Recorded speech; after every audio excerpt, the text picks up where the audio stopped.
running back in either of the last two seasons. You look at the best running backs. They haven't been McCaffrey of years past. They haven't been Todd Gurley or Le'Veon Bell or something like that. Heath, what do you think? Are we going to get a 24 plus point per game running back in PPR, something like that? Maybe even close to 28, 29? I don't think we'll get a 28 or 29.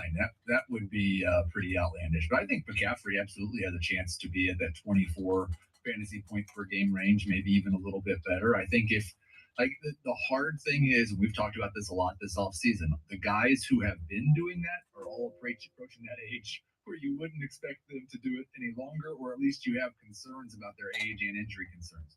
But yeah, if Austin Eckler can stay healthy for 17 games, he's got a chance to do it. I think there's still a couple of guys who have that chance. Okay. McCaffrey, Eckler, you mentioned. Robinson could be RB3 for a lot of people. Saquon Barkley is going to be a first-round pick, it looks like. If we get some great value this year, maybe on Jonathan Taylor and Josh Jacobs. I mean, that's such an interesting thing. Two guys that could be first-round picks have situations, off-the-field situations, that are dragging them down a little bit here. Dave, what's your take on running back this year? Do you think it's looking like a good year? By the way, this is part one of our preview. So tomorrow we'll get a little bit more into ADP. Today we're going to lay it out a little bit, give you the lay of the land, sleepers, breakouts, busts, maybe look at our pick-by-pick series and some strategy. But Dave, how do you see the running back position this year? I think it's still pretty strong. I think the dead zone running backs do exist, but there's some perks to them. I don't think there are as many running backs that you look at and you go, ew, over. I think that number's low. We'll go through that as we look at the rankings and tomorrow on ADP. I'm trying, guys. I'm trying my best to be anti-running back after basically being pro-running back for the first 19 years of my career. And I can do it at 101. I can't do it at 102. And I still have, let's see, how many do I have? 5 running backs in my first round in my rankings in full PPR. So I get it. The stats say it. Receivers are starting to catch up, if not exceed running backs. There's a story that I wrote, the wide receiver tier strategy story. It's on CBS Sports. You can look into those stats if you want to. Running backs are still integral in fantasy. Obviously, there are some guys with huge upside. Those are the guys that you're drafting on your team. They're worth, hopefully, the early round picks. Jamie, Heath is having a little coffee. He's almost died. Heath is okay. He's okay. What's up, man? How you doing? Jamie, your overall thoughts. Dave said there weren't a lot of running backs that make you go, ew. I wonder how many running backs make you go, oh. But what do you think overall about that's a good sound or a bad sound? Overall, Jamie, your thoughts on running back? I think you said it best. It's it feels like the dead zone is not going to start as early. I think we're going to get some good running backs in that round 3-4 range, depending on how you draft. And I think that's part of what Dave is saying. I saw that. Crazy. It feels. I didn't think. I mean, I guess he's good. He's going to get somewhere. Most fantasy analysts have been hammering it for the last couple of years to avoid running backs early and lean on wide receivers and take that position, more seriously, especially in PPR. That's pushing up the wide receivers in draft boards and allowing some of these running backs that we would typically take maybe as early as like 10th, 12th, depending on where you want to cut it off, 15th.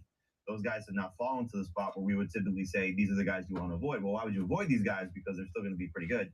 And we would typically be taking these guys most likely in the second round or the early third round. So that's, I think, why we're seeing a little bit of a shift in where some of these guys are going based on what they look like. And yes, you're right. We're going to find a scenario, probably several, especially depending on the draft. So, if you guys got any questions, I'm interested to see how Kareem Hunt does there. I thought Jamal Williams was just going to take the whole load of it. Joe Mixon, essentially, still falling or an appropriate spot. Alvin Kamara, depending on where he goes. Those type of guys that aren't necessarily first and second round picks. I had a real life situation last night where in my guillotine draft, which is with 17 other analysts, it's 18 teams. In round 2, Jonathan Taylor was there, and so in that format. Do you go risky by taking somebody like Taylor, who, if he does not play week 1, I could be done. You know what I mean? Like that's the end of my season. So I avoided that, and it might come back to haunt me a little bit because if he does play week 1 and he's Jonathan Taylor, then I'm missing out on what could be a top 3, 5, whatever you want to put to label him, caliber running back. So we're going to see a lot of those situations with depending on where drafts happen, and believe me, we're August 8th. Drafts are happening. So that's the thing that people have to do. I do wonder, and I talked about this a little bit, like how much best ball right now is influencing everybody's opinion on where the running backs are going to go.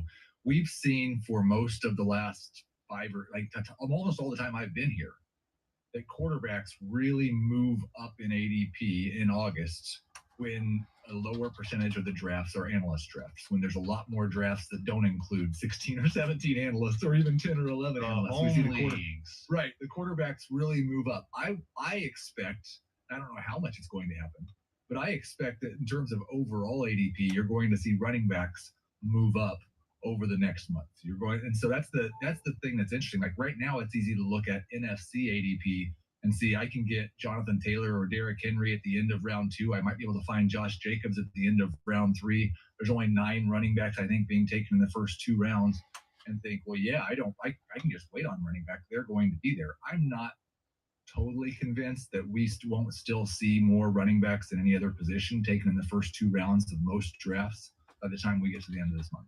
All right, but the thing is, if you look at rankings, that's going to mean that Ramondre Stevenson, Joe Mixon, for a lot of people would be guys like Jahmyr Gibbs, Najee Harris. They're going to have to creep into round 2 then, because that's probably, for a lot of people, that's probably like 11 through 15, or some of those guys at least are going to be in that range. So I don't know. It just doesn't feel like there are 15 guys that should be second, first or second round picks this year. Well, I think you left one out. Let me know if you guys got any questions. Jahmyr Gibbs' steam keeps building to the point to where he jumps into round 2. I think Joe Mixon should be at that round 2, round 3 turn. So yeah, I mean, what's that? Just depends on the civil case now that was reopened. Yeah. Why? For Mixon, I mean, there was a gun involved. You never know what the NFL might do. It may not happen this year, but you never know what the NFL might. Well, okay, but I'll just say this: I was in a draft this weekend with other analysts, and he fell for a reason, and it wasn't because of what happened. It was because this happened the day of the draft. Where'd he go? I went round 4, maybe. Happy to take that chance. That's Joe Mixon. All right, so let me get some names that you guys really like this year. Some players that you're maybe higher on than consensus, or that you find yourself drafting a lot. So I was going to ask you, who are your guys this year? Dave, who would you go with at running back? I think one of them is Tony Pollard, just because he's got this golden opportunity to lead the Cowboys' run game. That includes near the goal line. Zeke's no longer there. Zeke had 12 touchdowns last year. So theoretically, that number's up for grabs. I don't think Pollard gets all those touchdowns. He might not even get half of them.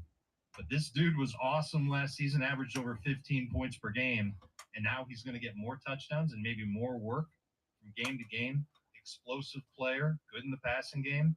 I think he's worth a mid to late first round pick. So let me know if you guys got any questions. We got the duck races going today. We got the blue and white ducks, or both $10 duck races. Wide receiver for the top and running back for the middle. Dave, what do you got? Doing the share stream bonus today too. So I mentioned that there aren't a lot of running backs that make you go over. There it is. James Conner is one of those guys, because volume running back. He's been good, but he's on such an ugly offense, and he makes me nervous. And yet I gravitate toward him, because there are so many other running backs that don't even have a profile as good as he's got. So I know his ADP is like in the 60s right now. I'll take him before that. I think he's at least a round 5 guy, maybe even late round 4. Don't love it, but there are so many running backs that look like Connor, where it's just you're hoping he gets the volume. But Connor has gotten the volume in the past, and he's succeeded. He's even succeeded last year without Kyler Murray on the field in tough matchups. So I just think that he's got a good chance to give you some good numbers, and certainly good value if you're getting him in round 5 or later.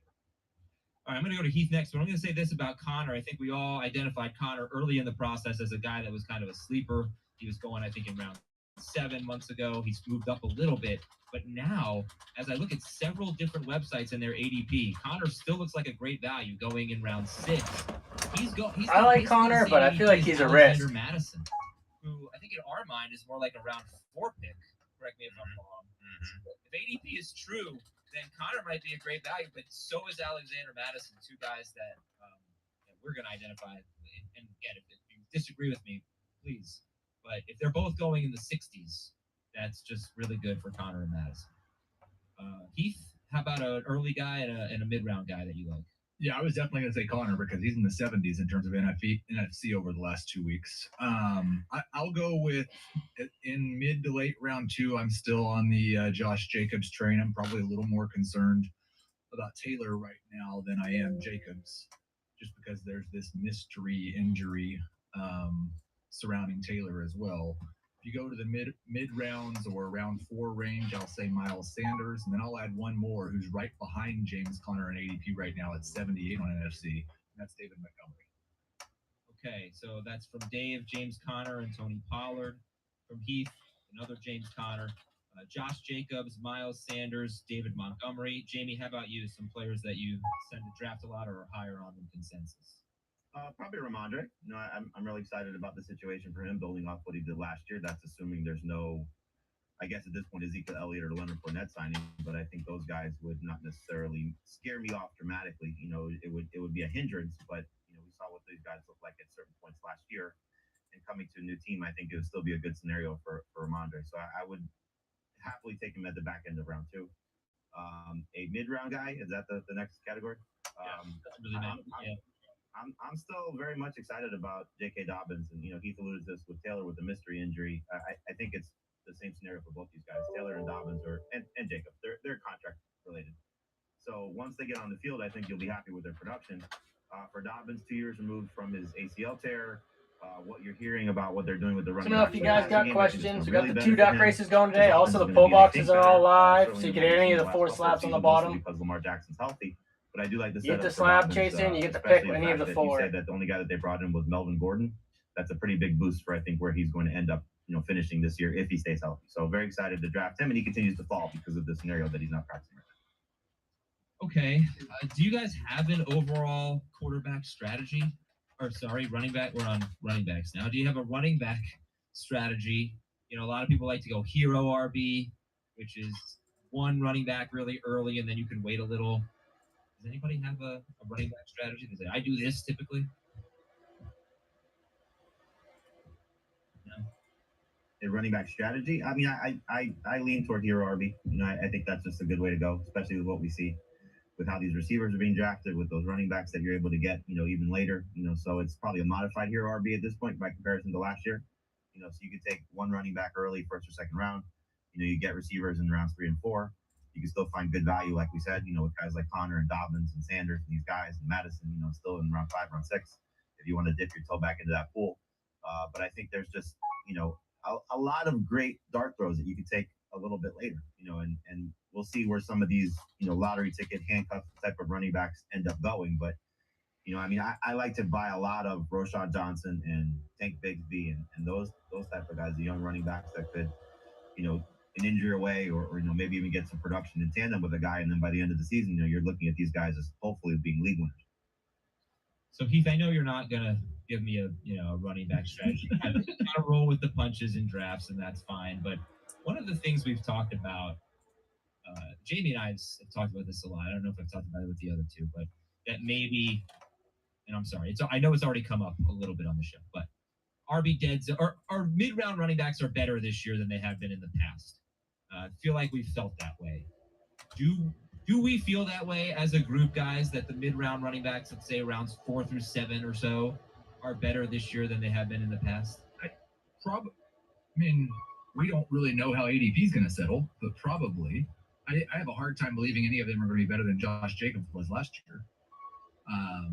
But yeah, I think a little bit more open to that. I will say, I don't really have a strategy, but if I have a pick early in the draft with the way ADP looks right now, I'm probably more likely to take a wide receiver in round 1 and then take a running back in both round 2 and round 3. So I haven't done that in the past much. You'll get like a mix in there, and who else would you take? You'll probably get a Taylor or an Henry. Okay. Yep. Or Jacobs, one of those 3, and then yeah, a Mixon. Okay. Yeah, but I don't know. I sort of identified this. There's like Tony Pollard, Josh Jacobs, Derrick Henry, Jonathan Taylor. If they're available late in round 2, they feel like easy picks. But then after that, if they're not available, then it's Ramondre Stevenson, Joe Mixon, Jahmyr Gibbs, Najee Harris. Who's Yeah. Travis Etienne? Who's comfortable taking them around the 2-3 turn, and how many of them? For me, it's just two in PPR. It's Stevenson and Gibbs. Those are the only two I would take in the early round 3 portion of it. I mean, like I said, I would take Stevenson in round 2, but I'm fine with Gibbs early round 3. Just Mixon for me. Stevenson, Mixon. I like Najee better in the middle of round 3, so I'm not thinking about him when I'm at 25, 26, 27. All right. Nixon fell to the end of round 3 in the Yeah. flex draft, and that was Chris taking him. Chris also probably took as much risk as anybody in this draft, just in terms of taking guys either A, that he wanted or had some concerns. I think he's got the oldest receiving core I've ever seen. 3 of his 5 receivers, he could play all 5, are Tyler Lockett, Mike Evans, Brandon Cooks, and Michael Thomas with Jordan Addison. So Chris took Josh Jacobs early round 2. I don't think anybody else was doing that. He took Joe Mixon end of round 3. Like I said, I think he would have fallen a little bit. So, and Chris was saying, I'm just buying these guys with at what he considers to be good value. Maybe he thought it was an AARP league Yeah. instead of a PPR league. He started taking, like, he took after Thomas, which is when he realized how old his receiving core was. He took Devon Achane in the next round, then Rondale Moore, then Zamir White. Said, you just really diverted from your old strategy. Yeah. His receivers are going to play bingo. Okay, let's take a break. Oh, wait, actually, last thing here. I don't know if you guys have an answer for this, but try anyway. I'd like to have blank of my top blank running backs. All? I would like to have 5 of my top 5 running backs. Yes, please. I would say 2 of my top 15.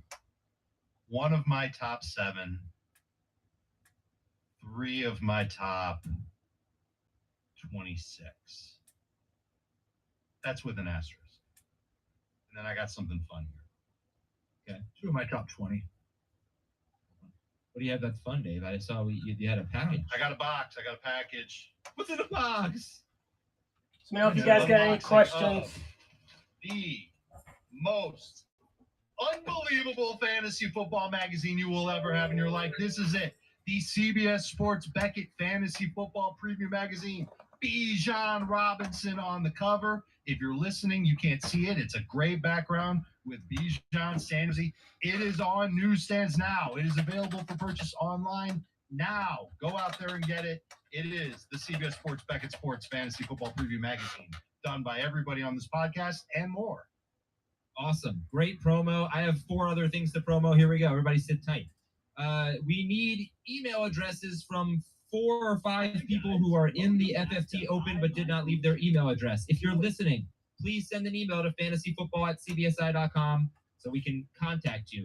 Douglas Mossman, Jared Sharp, Jeffrey Zrucki, ZR Zrucki, I don't know, Ryan Van Hoven, and David Bartholomew. Douglas Mossman, Jared Sharp, Jeffrey Zrucki, Ryan Van Hoven, and David Bartholomew. Thank you for your donation. Send an email to fantasyfootball@cbsi.com. I need your email address so you can be in the FFT Open.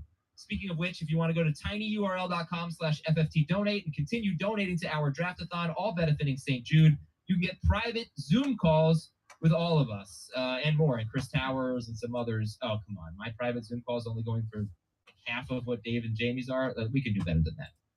tinyurl.com/FFT donate. Podcast awards. We made it to the next round in the best sports podcast category. If you signed up and voted, you might be asked to vote in the next round. Please keep checking your email for something from Podcast Awards. You might be an honorary voter. And if you are, vote for us. And finally, live stream tonight, 8 p.m. Eastern. We're doing a non-PPR mock draft. So you'll see a lot of running backs taken there. Live stream tonight, 8 p.m. Eastern, non-PPR mock draft. YouTube.com/fantasyfootball today. We'll be right back on FFT. I want to do a quick round of buy or sell. We've touched on some strategy here. Let's get to some more players. Real quick here about buy or sell. Buy or sell, Nick Chubb will have his best season ever. He's never finished higher than an RB5 per game in non or half PPR or RB8 per game in full PPR. Buy or sell, Nick Chubb will have his best season ever. So, Sell, but it'll be close. Last year was a career year for him. 1,764 total yards and 13 touchdowns. He will not quite get there, so sell. All right, buy or sell. Bijan Robinson should be the #1 overall pick, or #1 running back. Bijan Robinson should be the #1 running back in non or half PPR leagues. Sell, but it's close, man. It's real close. Let me know if you guys got any questions. I showed you guys while Adam was doing the promo, the article that Jamie wrote in our magazine, where he makes the case for Bijan to be the #1 running back in fantasy, and that he just has the best rookie year ever for a running back.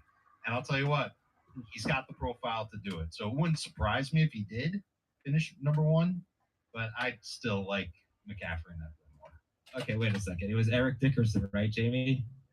Dickerson in non-PPR with 1983 had the best non-PPR season ever for a rookie, and Saquon Barkley had the best PPR season ever for a rookie. So he's got a lot of work to do if he's going to get to that level. But all right, the thing about it is, we've noted this time and time again. His profile, college, pedigree speaks to that he has the chance to do it. The team that he landed on speaks that he has a chance to do it just in terms of the volume if they give him the majority of that, which was leading the NFL in rush attempts last year. And the receiving chops are there. Will they throw it to him enough? It's funny. Like, you get around all these fantasy analysts. I know, Dave, you're going to the Expo. You're going to get a lot of this too. It's like, how can this support this? How can Desmond Ridder support all these guys being breakouts? Bijan, London, and Pitts. How can this all work and all these guys be successful? But I think in terms of what he can do as a rusher, and then just hopefully supplement it to a pretty high degree as a receiver. But he definitely profiles, top 10 overall pick, college profile, all those things. He's got the chance to be pretty special. All right, that's Bijan Robinson. Next up, buy or sell. Even if Josh Jacobs is back with the team tomorrow and ready to go for week 1, I'd still take Tony Pollard over him. Bye. Bye. Easy buy. Easy buy. Easy sell for Heath. I know that. Yeah. Well, Josh Jacobs has never been as good as he was before last year, so we can't expect him to do that again. That team could be awful. It could be absolutely awful. Yeah, and you know what? I guess that's a little bit of a segue. Does that matter? Does the quality of an offense matter for running backs? It matters a lot more for wide receivers. Let's see. Over the past 6 seasons, there have been 18 running backs out of, over the past 7 seasons. 18 running backs out of 84 who have finished top 12 on offenses that ranked 20th or lower. So that's like 20%. Yeah, 21.4%. But that's compared to just 13% at wide receiver. So finishing top 12 at running back on an offense that's 20th or lower in scoring is much easier at running back than it is at wide receiver. However, I think Derrick Henry in the last 5 seasons is the only running back to finish top five, not top 12, on an offense that ranked lower than like 23rd. So you don't see elite running backs on terrible offenses. I'm not saying the Raiders will be terrible, but just a general thing. Derrick Henry is the only running back I found that had an elite fantasy season, a top 5 season, on a terrible offense in the last 5 years. Actually, the last 7 years. How's it going, man? Couple more buy or sells. Buy or sell. In a full PPR league, I'd take Jahmyr Gibbs over Najee Harris. Pretty good. Pretty busy at work today, which kind of sucks, but what are you going to do? What do you say, non-PPR? Full PPR. Oh, full? Easy. Gibbs. This is one where I think projections-wise, I still have Harris 1 spot ahead of Gibbs. I have given Gibbs a little bit of a boost, but I think I'm going to go ahead and buy this one and just make a change in the rankings because I have no desire to draft Najee Harris. And I would like to. I have excitement about Jahmyr Gibbs, so I'll go with. I'm gonna buy it. I love the setup for this kid. You're talking about stepping into a situation where last year DeAndre Swift in 13 games, top 10 in running back targets. There you go, man. 12 in running back receptions, and I think he's better. Yeah, just another. And so it's pretty hot. Well, I guess it's not too bad. It hasn't rained yet. I thought it was gonna pour here all day, and it hasn't, which is crazy. I don't think that they drafted him where they drafted him in the first round. It said it was going to. All day it opened the windows now that I think about it. And so he's got a 6-game head start to be very heavily involved in the passing game, and then if he gets any sort of foothold over David Montgomery in the running game, he could be an absolute star. So I love this setup. Poured this morning, though. Line is great. The play call is amazing. Yeah, exactly. He's a top 12 running back. Detroit has been top 9 in RB rush attempts and RB targets in 2 straight seasons. That's really awesome for both of those guys. And basically, any running back drafted in the first round gets a lot of touches. 9 of the last 11 running backs drafted in the first round have averaged 15.5. Let me know if you guys got any questions on anything. Get the duck races going. 2 more. Buy or sell. Zach Charbonnet in round 11 is better value than Kenneth Walker in round 5. I'm hoping It's a buy. everything doesn't crash. Samaje Perine in round 10 is better value than Javonte Williams in round 7. It's fine. But they're both good values. I know. I can't wait either. Sometimes I think I've been they're both mocking good a little values. bit with Lean toward the younger with player. the first pick.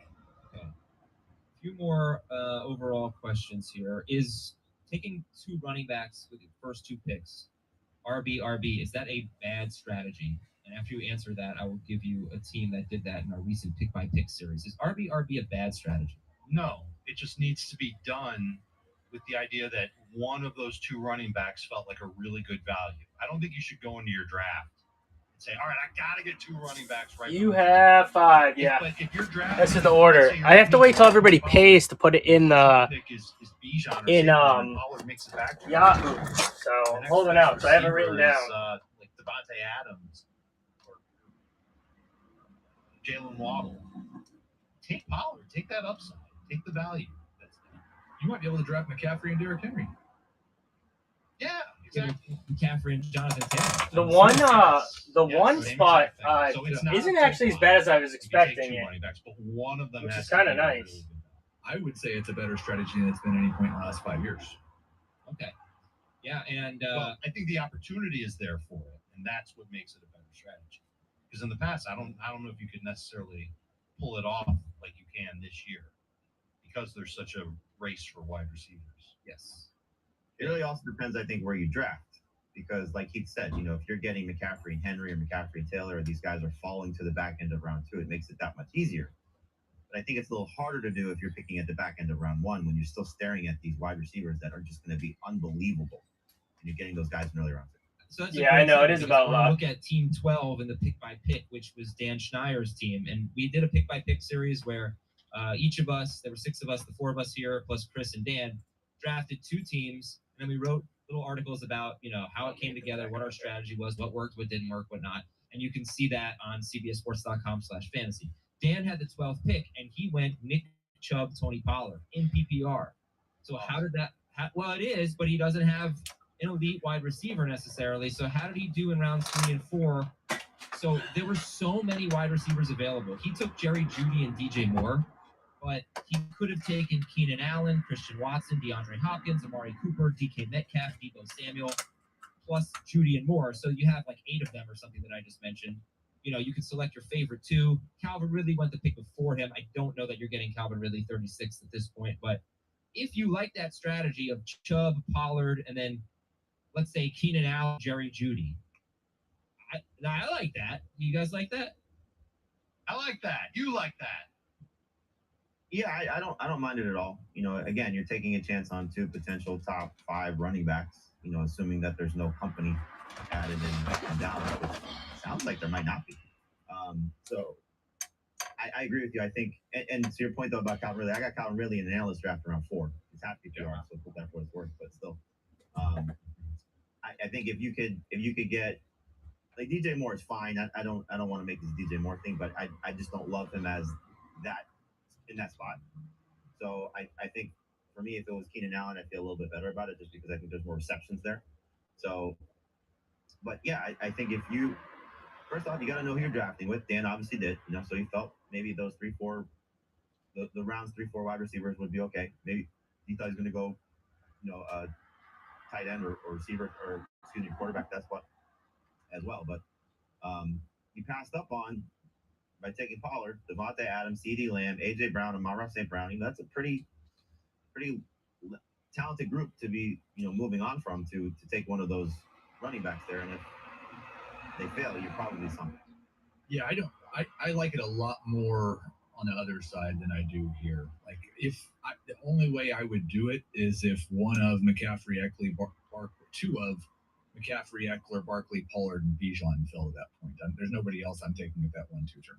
If you guys got any The counter questions. to that is that in this particular draft, and you can see it right now on YouTube, the wide receivers in round 4 are, to me, just unquestionably better than the running backs in round 4. But I don't know if we should just use this draft. We might want to use ADP for that instead. But like Brees Hall was the only running back that went in round 4. Miles Sanders was off the board. Ethan took him in round 3. Najee Harris, Jameer Gibbs, all those guys were off the board. So I think it made sense for Dan. He had much better selection in wide receiver. But in that league, you start 4 wide receivers. So like you could have taken a wide receiver in round 3 and round 4 and gone hero RB. You could have done that, sure. Let's look at Fantasy Pros round 4. Running backs and wide receivers that might be available to you. Mixon is right at the border. So is Jameer Gibbs, Debo, Aaron Jones, Calvin Ridley, Amari. Again, ADP is going to change, but Amari Cooper, Keenan Allen, Ken Walker. All right, so it's a bit of a mix there. All right, I got off topic a little bit. Keith, how does your strategy change in a 10-team league?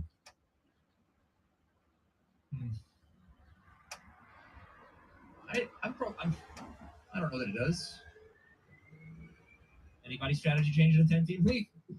For this So if you guys got I questions, think again depends on where you draft, and it's easier to try and get 1 star and then sort of circle back a little bit later, because there's going to be a lot more options to you, especially when we talk about these guys that are falling to rounds 4, 5, and 6 in a 12-team league. They're going to be available 5, 6, and 7 in a 10-team. I know I got excited talking about getting 2 running backs, with one of them being a good value. Generally speaking, this year I've been leaning into hero RB, where I try and get 1 very good running back with my first 2 picks, and then build up receivers, and then start firing away on running backs starting in like round 7 on. I kind of love it because there are so many running backs that I like in the middle rounds, in the late rounds, that have upside, and all I need is to start one of them, because I'm counting on the hero RB to carry me at the position otherwise. In a 10-team league, that works out even better, just because of supply and demand. There's fewer teams, so more running backs are able to be spread. All right, let me ask you about hero RB.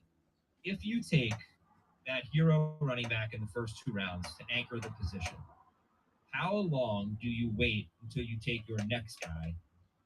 What point in the rankings? Because Dave, you did that in one of the pick by picks, and I thought you waited really long. I did. A-Chain was your second running back or something. Yeah, that was a little too long. Okay, so ideally, if you're going hero RB, what range of running back should your number 2 RB be? Yeah, assuming that I don't get a value on a running back, I'm looking at the guys ranked outside of the top 26, or maybe throw in David Montgomery because he's 26. 26 and on, probably the best bet is somewhere between 26 and 35 in my running back ranking. So we're talking about guys like Montgomery, Pacheco, Cam Akers, A.J. Dillon, Brian Robinson, DeAndre Swift, Rashad Penny. Kamara is in that group, but you obviously can't start him for the first 3 weeks of the season. So if you get him, it's almost like you also have to get Jamal Williams or somebody else that's got at least an early slate, maybe one of the Dolphins bets, to be your running back for the first 3 weeks of the season. But that's the range. And that usually, those guys go off the board anywhere from like round 5 through round 8. Based on what we said earlier, shouldn't hero RB, if ADP holds, just be like a guy in round 1 or round 2, and then either Alexander Madison or James Conner in round 6? I mean, that's the other way to go about it, because of those players' ADPs. That's value. But to us, that's value. Getting James Conner in round 6, that seems like a good bargain. So I went past That's where I would say it's like almost modified hero RB. So you take 1, you avoid the position for 3, 4 rounds, and then you sort of say, okay, now it's a good player that's sitting there. So why not just draft him? So you should never peg yourself to, I'm only doing this, as Heath will tell you. Don't lock yourself into anything. That's just stupid. But if you have an idea of what you want to do, and then you sort of pivot from that because player X lands in your lap, that's the right approach to drafting. I want to get to sleepers, breakouts, and busts. So, Heath, I'm going to let you give me quick answers on the following. Okay. How does your strategy change to a 14-team league get running back? I think it's harder to go 0 RB in a 14-team league. I'm more interested in really having 2 guys that I think I can start, because the waiver wire is going to be so much more thin. Okay. How about half PPR, non-PPR, full PPR? I mean, obviously the running backs are more valuable in non and half PPR. I'm much more likely to start RB, RB, and non-PPR. I might even start RB, RB, RB, and non-PPR. They have meats. I would take a running back with any of the first 7 picks at least in a non-PPR. McCaffrey, Eckler, Bijan, Saquon, Henry, Pollard, Chubb are my first 7 in non-PPR. Okay. In full PPR, do you consider anyone like Antonio Gibson or Jerick McKinnon to be a start-worthy running back? I don't want to draft that, but I think that's a very good Alvin Kamara strategy. If you want to go with a hero RB approach and then take somebody to supplement yourself for the first few weeks of the season, those are guys that will hopefully get you by. I think there's a big range, though, between Gibson and McKinnon. Yeah. So I would much rather prefer it to be Gibson than McKinnon. Yeah, I'd like McKinnon to be more of a late season strategy than an early season strategy. But yeah, I think Gibson is one who I'm drafting as a flex with hope that he could be a PPR starter, but not plan on hope. Okay, maybe P. Ryan falls into the category too, of the guy who can have a lot of catches. All right, sleepers, breakouts, and busts. We'll go Jamie, Heath, Dave. My favorite sleeper running back is blank. My favorite sleeper running back is, let's go with Rashad Penny. I mean, who would have thought we're saying that in 2023? But, he could be the lead running back for the Eagles, still going at a price where it's, easy to buy him. I did see him shockingly go in the flex draft ahead of DeAndre Swift in half PPR. First time I've seen that. So he's clearly rising fastly, but there's an opportunity here for him to be in a very, very good spot. So I like to set up for him. Okay, Heath? I'll go with the guy who in NFC ADP is one spot behind Rashad Penny, and that is Samaje Perine. I think he's at pick 105, so round 9 range. I think as long as Williams is healthy, this will be like a 60-40 split, and Perine can be a nice flex. And there's every reason to believe that there's concern for a re-injury for Javonte Williams or for him to be eased in early in the year, which would give Perine a lot more upside. Dave, your favorite sleeper? Let's go with Sean Tucker, undrafted rookie running back with the Tampa Bay Bucks. Just figure that he's one of the more talented guys. The reason why he didn't get drafted was because of a health issue. He's been cleared. He's practicing. And I just think late round flyer, see where he ends up on the depth chart in Tampa Bay. All right, let's go with Heath, Dave, Jamie. Favorite breakout running back is blank. Heath? I'll go with Alexander Madison. You guys know the stat. 3 times he's played at least 50% of the snaps. 3 times he's had 100 total yards and 20 PPR fantasy points. That's not a fair expectation for this year, but you should expect him to be a mid-range to high-end number 2 running back, and he absolutely has top 12 upside if everything goes right. Already talked about Tony Pollard. Wanted to review his 2 games last year without Ezekiel Elliott against Chicago. 33.7 PPR points at Green Bay. That's a better defense. 21.8 PPR points near the goal line in his career. He's about 50% of getting into the end zone. I think he's still going to be the guy that leads the Cowboys in touches. Only once in the last, I guess it's a decade now, has a running back in Dallas not had at least 250 touches. It was last year when neither Zeke nor Pollard had 250 touches. I think you're going to see Pollard crush that number. I think he's going to be outstanding. Jamie, your favorite breakout running back is blank. Let's go with. I'll go back to J.K. Dobbins. I just think the setup for him is it's just fantastic. The offensive line is good. They're still going to run the ball to a high enough degree where his rushing will be, still the thing that carries him. But if he gets any more of a foothold in the passing game, and they start to do that with the running backs, and that's all you're hearing from Todd Monken's offense in practice right now without him there, I think that's just going to be a huge boost to what he's going to give you. So he's falling to a spot now where it's just amazing because people are scared, and I get it. But if he plays the majority of the full season, you're going to get what he averaged at the end of last year as a rusher, plus that as a passer and a better system because Lamar Jackson will be there. So I think he's going to have a career season and be a borderline top 10 running back. Does anyone disagree with one of these breakouts? Madison for Heath, Pollard for Dave, Dobbins for Jamie?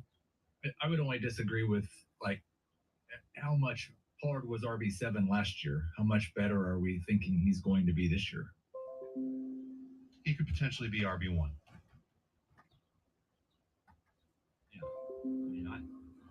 I love him. Heath, what's your hesitation?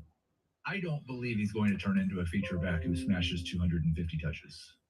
I don't think the Cowboys want to do that with him. He never did it in the pros. He never did it in college. I'm not sure what his high school stats were, but I just don't think they view him as somebody who's going to be a 300. Like, I think Bijan has the upside. I'm not sure he'll do it because they have other good backs there to share with. I think Bijan has the upside to touch the ball 350 times this year. I think Pollard's probably going to be a similar number of touches to what he was last year, maybe a slight bump. He had 232 touches last year, so a slight bump would put him at 250. That was in 16 games. So I don't know how many. He was probably on pace, pretty close to 250 in 17 games. I think, based on a quote I read yesterday from ESPN covering Cowboys camp and other things, I don't know if the carries go way up. I'm really hoping the catches go up. I really hope he becomes 50 catches. Does anybody think that Pollard catches 50? He's had 39 each of the last 2 seasons while splitting reps. I think that's who. I know that everybody's excited about Deuce Vaughn, and he's had some great highlights in camp. Do you really think he's going to get pressed into being like the featured passing downs running back in Dallas when it's 3rd and 8? Let me know if you guys got any questions on anything. I don't think so. The duck race is running today. I think, honestly, dude, I think he can get to 60. I've got him at 42. I would say 45 to 50 is realistic. Just looking at what they've added in the receiving core, and if all those guys stay healthy, do they really need him to be a 50 catcher?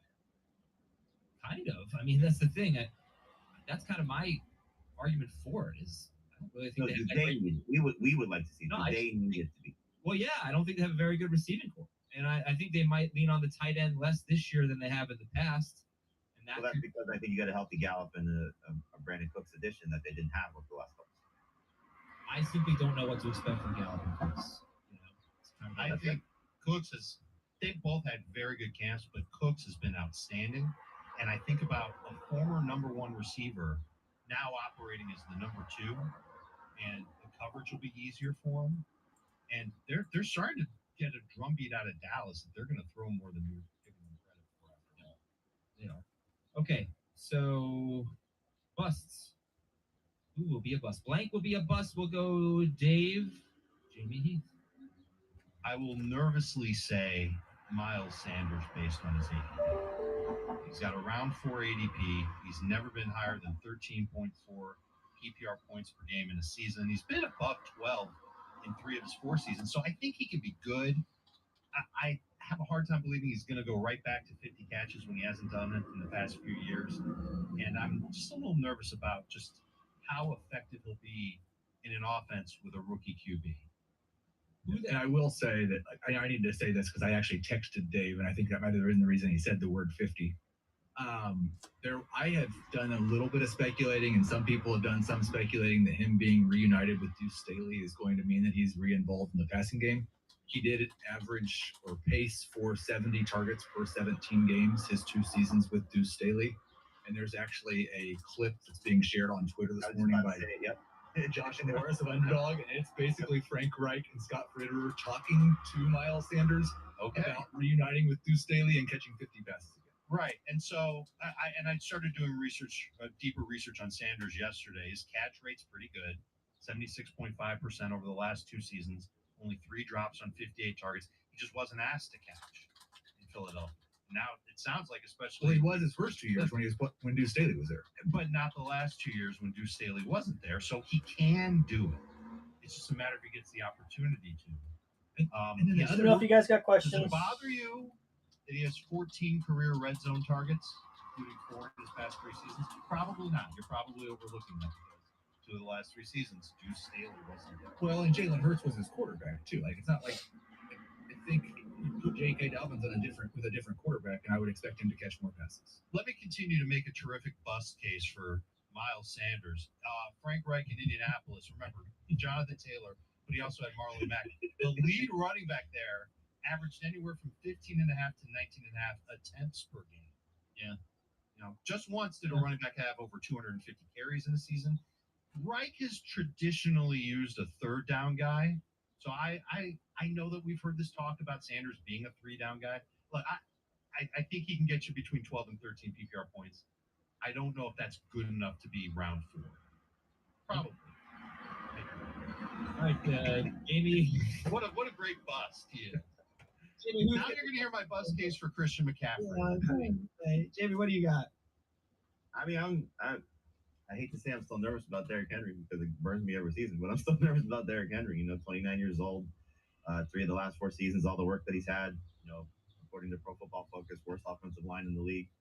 And so, he's great. I don't mind drafting him at the right spot. And based on NFC, that's amazing to get him at the end of round 2. But I still see him going to round 1, and that makes me nervous as hell. So I know the concerns with Jonathan Taylor and Josh Jacobs have pushed him up. It has for me. I've put those guys behind him at this point, but I'm still nervous that this is going to be a rough season for Derrick Henry. At some point, he's going to fall off the cliff. And, when that happens, it's going to be bad. There's a lot to be concerned about there. The age. I mean, he's going to be 30 in January. It's built different, though. That's the thing. He's just built different. He hasn't been like a super special running back the last 2 years. He's just gotten so much work. I hope he can catch the ball a little bit more because he has over the last 2 years with Tannehill been more involved in the passing game. Not the case with Tannehill was out last year, but that would help certainly. I will say though, much more confident. I probably do. Ramondre's one of the guys I collect. I can show you what I got. I'll sell you some stuff if you wanted. But the history of guys coming off this, I might still have the numbered. Let me see if I have anything right here. I'll show you though. I'll show you what I got and see if we can work something out. See if I have any of my stack that I haven't put away yet. They were tremendously. Ramondre's my guy. I think he's gonna go off this year. Rare. I have this. Oh, I just picked this up. I got this if you're interested. The RPA. And again, that one's number 2. That one's 150 of 150. He's going to be a league winner by the end of the season. I think that could be true. I really do. I think that once he gets back from home, with J.K. Dobbins coming up, the way he was running at the end of the season. Or are you just looking for just straight numbered cards? But think about how bad that was for Dobbins last year. Think about how bad it was for Saquon Barkley when he came back from the ACL.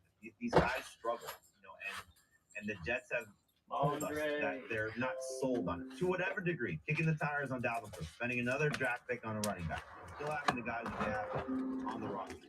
They're concerned.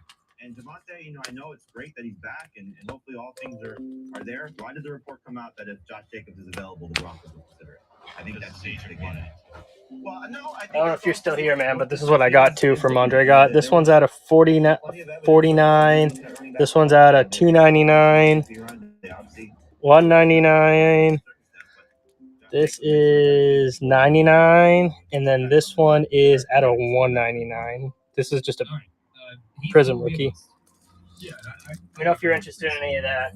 I have a bunch of other Ramondre, but none of them are numbered. And it's just, man, can you be that bad and keep seeing that many touches? He is the 4th running back. You still here, Joe? Since 1992. Jokerson? The 4th running back since 1992 to have at least 600 touches their first 2 seasons and average both below 4 yards per carry and below 5 yards per target.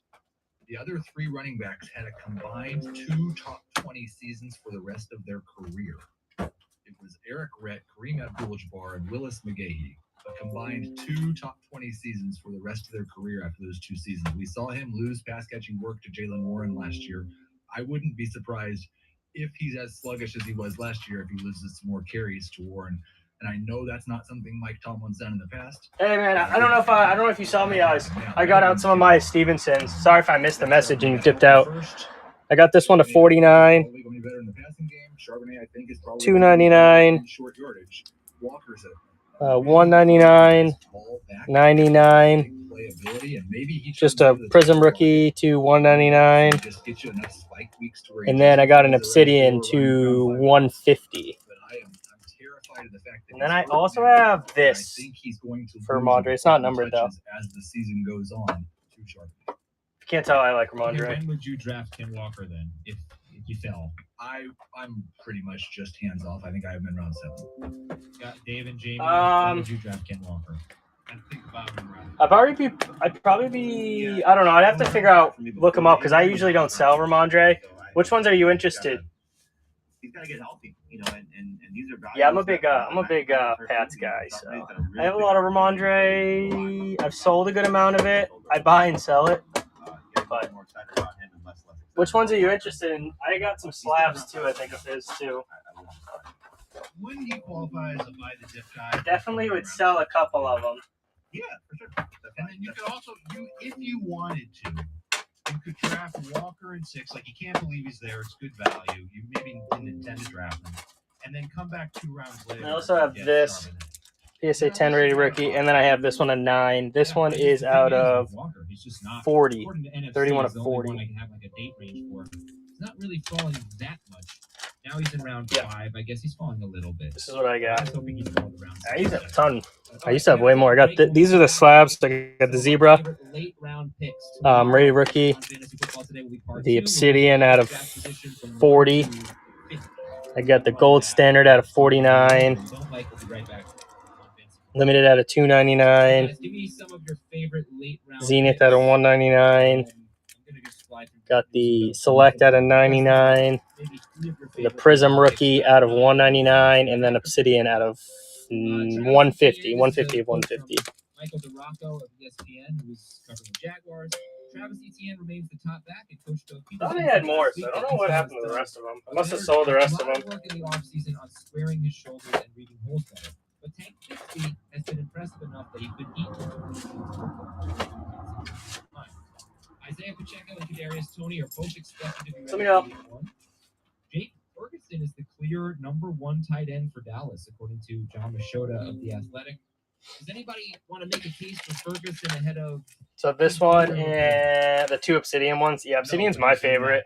He's in that mix of Um, that you could consider for the beginning of the year because of the role that he's got. He's got the Giants in week 1. Oh, yeah. Jets in week 2 is going to be harder. At Arizona in week 3. So Oh, you yeah. might be able to. See, my thing is like the first 3. I don't mind holding because I think he's going up. Just remember, it's a different coordinator, so you're not looking at necessarily Dalton Schultz volume and a much more robust receiver. Plus now Tony Pollard's getting 75 receptions. I probably want to be at like 150 for the There's a lot of pair. mouth to feed there in that offense. Yeah, I was just going to say, like, all the Darren Waller hype in the offseason about how good he looked.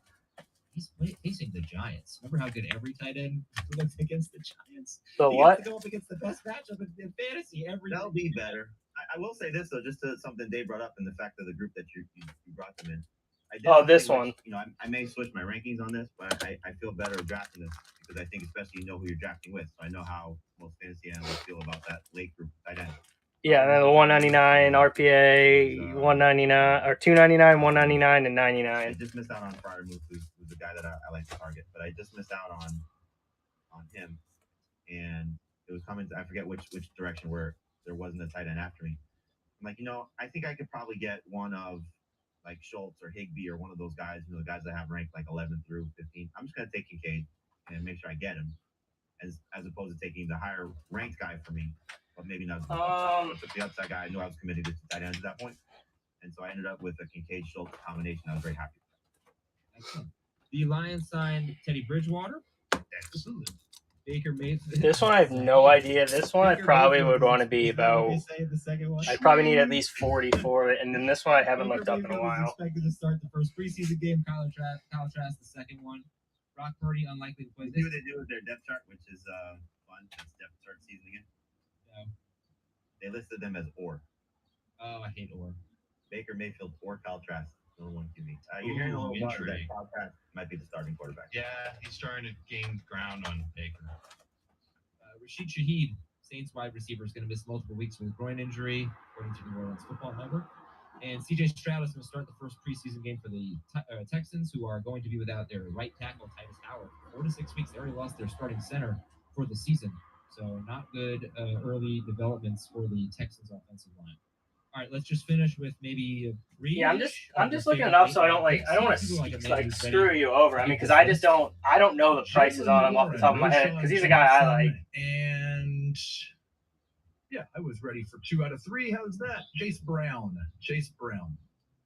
Okay. Dave, you look like a man who's ready to give 2 or 3 late round Like picks. this one, like I had it on the back marked as 100. I wouldn't want to go any lower than that on this one. I like this card, so I'd be on 100 on that one. This one I would want to be. I'd have to get at least 40. So I could do 140 for that, and then this one I really have no clue. Guys have not been named yet. No, please name other.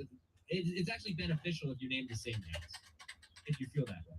Oh, well, yeah. I mean, Roshan, I said it earlier in the show. I think Bigsby, I said earlier in the show. You know, two guys that I'm drafting a lot of. I think it's still worth an investment on the non-Devon A-Chain running back from each Jeff Wilson, just because I think we'll get a good opportunity. Same with Raheem Mostert, so take a dart throw there. And Elijah Mitchell. I know he's banged up right now, but something happened to Christian McCaffrey. We saw they were not afraid to use those guys in tandem when they were both healthy last year. Don't be surprised if he has a big season this year too. And nobody said Samaje Perine or Zach Charbonnet, but I can assure you that our guys like Samaje Perine. Are they going after 100th overall? He said late. So I said 100th overall, and I do believe that. I mean, this one I would want probably, I don't know, probably like 50 for this one. You know, obviously it depends, but I think in pretty much every ADP they're going around 100th or after that. Okay, so to recap, the sleepers, breakouts, and busts. Jamie's sleeper was Rashad Penny. His breakout was J.K. Dobbins. His bust was Derrick Henry. I could do like, Dave's, what did that make it? Like sleeper, 190. Sean 190 is what I would want for all of Breakout them. was Tony Pollard. So 49. This one's to 150, and then to, what did I say? 40. Samaje Perine. His breakout was Alexander Madison, and his busts were Najee Harris and Ken Walker at their ADP. And the late round picks, we like Tank Bixby, we like Roshan Johnson, we like a lot of backups. Jalen Warren, Chase. This Brown, one? No, I want to be at 50, man. One sold for $60 with a similar patch. You know, Roshan might be a starter. Deontay Foreman So I'd want to be might at a starter. 50 for that. Wilson might be a starter. You know, Raheem Mostert might be a starter. You know, so there are guys that may end up surprising you by the time we get to week 1, barring injury. Because I feel like if I sold it for 40, I'd probably right around. I probably paid around 40, so I'd lose in like fees. So I need to be at 50 for that. I got this a long time ago, so I don't really remember. I think it was probably about that. Now I want 50, and then like 40, 50, 40. Like 190 would probably be with. You want the top one for 50? Very obvious after the bye week last year and started getting All right, more man. involved. No interest in the rest of these. Yeah, this one I'm just like, 4.2%. I need at least 100. I like this card. The patch is so sweet. This one I literally just picked up at the last card show. Yeah, I love Obsidian too. I had so many Obsidians. I bought so many. I don't know where they all went, but I had a lot. I must have just sold them. But I had so many of them. Obsidian's probably my favorite. Has something that bothers me. But if Jerick McKinnon's getting 6 touches the first month of the season, you're not going to keep him. Nice. Okay. I mean, the obvious thing for them is that they didn't add anybody that does what he does. And Eric Chris doing all the things he does on campus, what they say. It's probably I guess if you want to go that route. Oh, I'm so high on him. I love Ramondre. I'm taking him any chance I get in fantasy. Any chance I get in fantasy, I'm taking him. And then, I don't know. I'm a big guy. I'm a big believer on him. All right, so 50 on this one. I'll put this up as I'll put it up as a buy it now for you. And I'll see Heath in a little bit on the Dynasty show. Check out FFT Dynasty. All right, man. You got it. Later, everybody. Happy it's going to a fellow Ramondre Stevenson fan. We've got a weekend mailbag for you on fantasy football today. 2-man show. Adam Azer, Dan Schneier. Dan's got his band Kickers shirt. Kickers are people too. I don't really understand it, but okay, it's a cool shirt. I like it. Big weekend plans, Dan? Yes, actually, Brad. That's rare for me, but my brother's birthday, 30th birthday, shout out Matt Schneider. Yeah, so if you share the stream, you get 5 bonus polls with a purchase. I didn't really realize what I was getting myself into. I thought it was just going to be like a chill thing, like for a certain portion of the day, but now it's like rented out bar 3 to 6, back to the apartment. Yep. So yeah, give me 5 numbers, man. For a few hours pregame, and then at 9 they're going to like this like club DJ dance thing.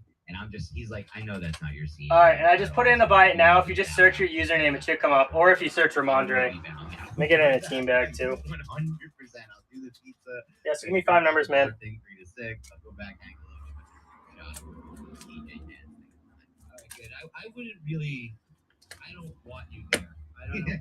I don't want. I have to trust you during football season. If you're going out to some DJ dance club. You're 35. I can't. I've just been too old for that stuff. And everything else fun. All right, news and notes. We got some news and notes. We got your emails at fantasyfootball@cbsi.com, and we've got your Apple Podcast questions, and if we get enough YouTubers here, we'll get some YouTube questions going as well. So some news items on backfield. All right, man. Running back. All right, you want to give me one more number? He's going to have a two-headed monster at running back. 1, How 2, far ahead 3, of Dave 4, Montgomery do you 5, think, 6, 7, your 8, Gibbs should 9, go? 10, 11, At this 12, point, and the 13. all draft season. I think he's going 1, 2, way too 3, many 4, rounds 5. for Dave Montgomery. We got a Dak Hot Stars, a Emmitt Smith MVP, Devontae Adams color match green, Calvin Austin rookie, and a Chris Moore rated rookie. Let's see if he had a slab. No slab. Appreciate the purchase and the share, man. Take good care of that Mondre for me. Already, but Yeah, I'm the base. So I'm in my fantasy. Well, I don't know if anybody in here. We did a fantasy league for the channel, and I'm probably gonna take Ramondre. I took Ramondre in Dynasty League. I'm big on Ramondre. You always talk about this.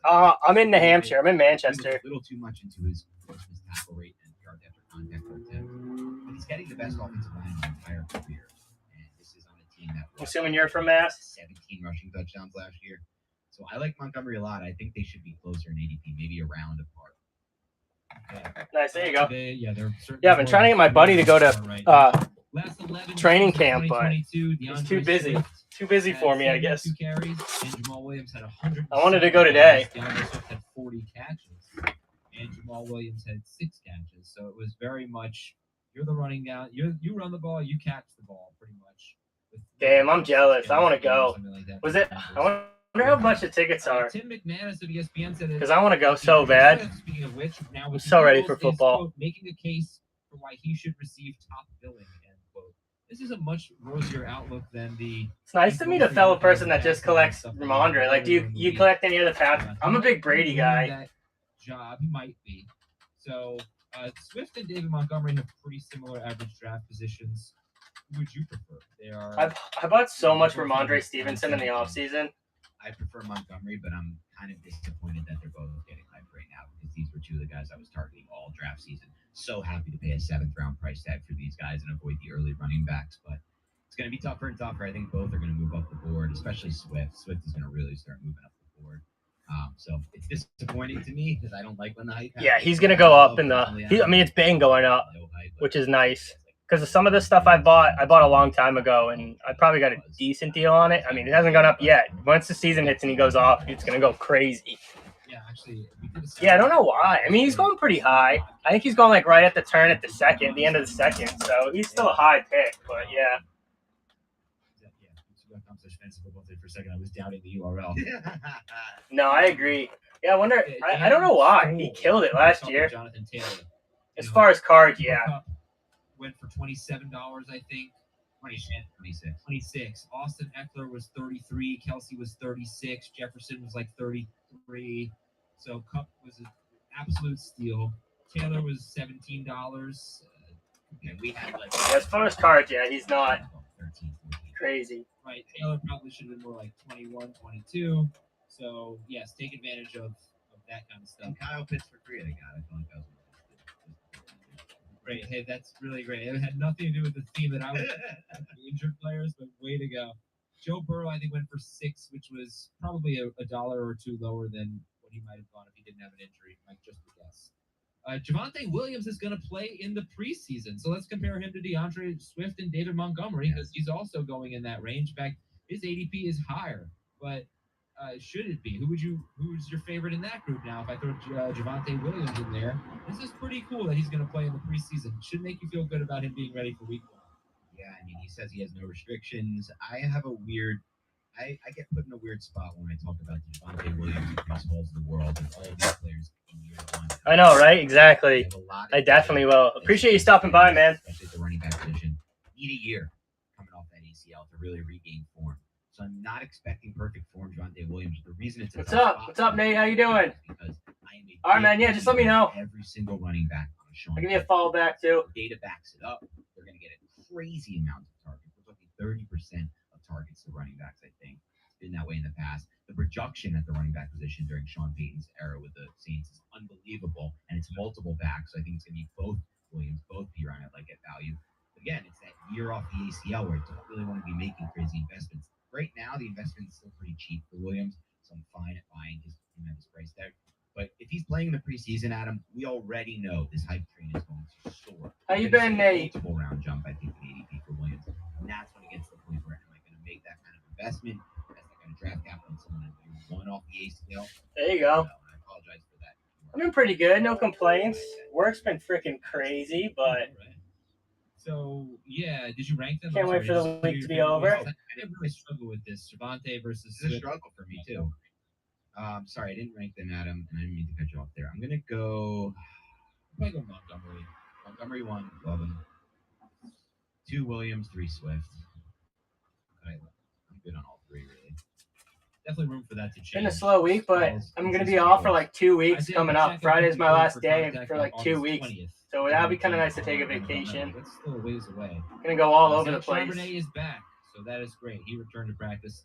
Elijah Mitchell I'm going to New expected York. 2 days with an injury, not a Going big New deal. York to somewhere in Pennsylvania, and then a Philly, and then the back down to Cape, or going to Cape Cod, New York, somewhere in Pennsylvania, then Philly, then back to the Cape, and then back home. It's gonna be Does freaking this nuts. matter for Hyatt, or is this more of the Daniel Jones thing?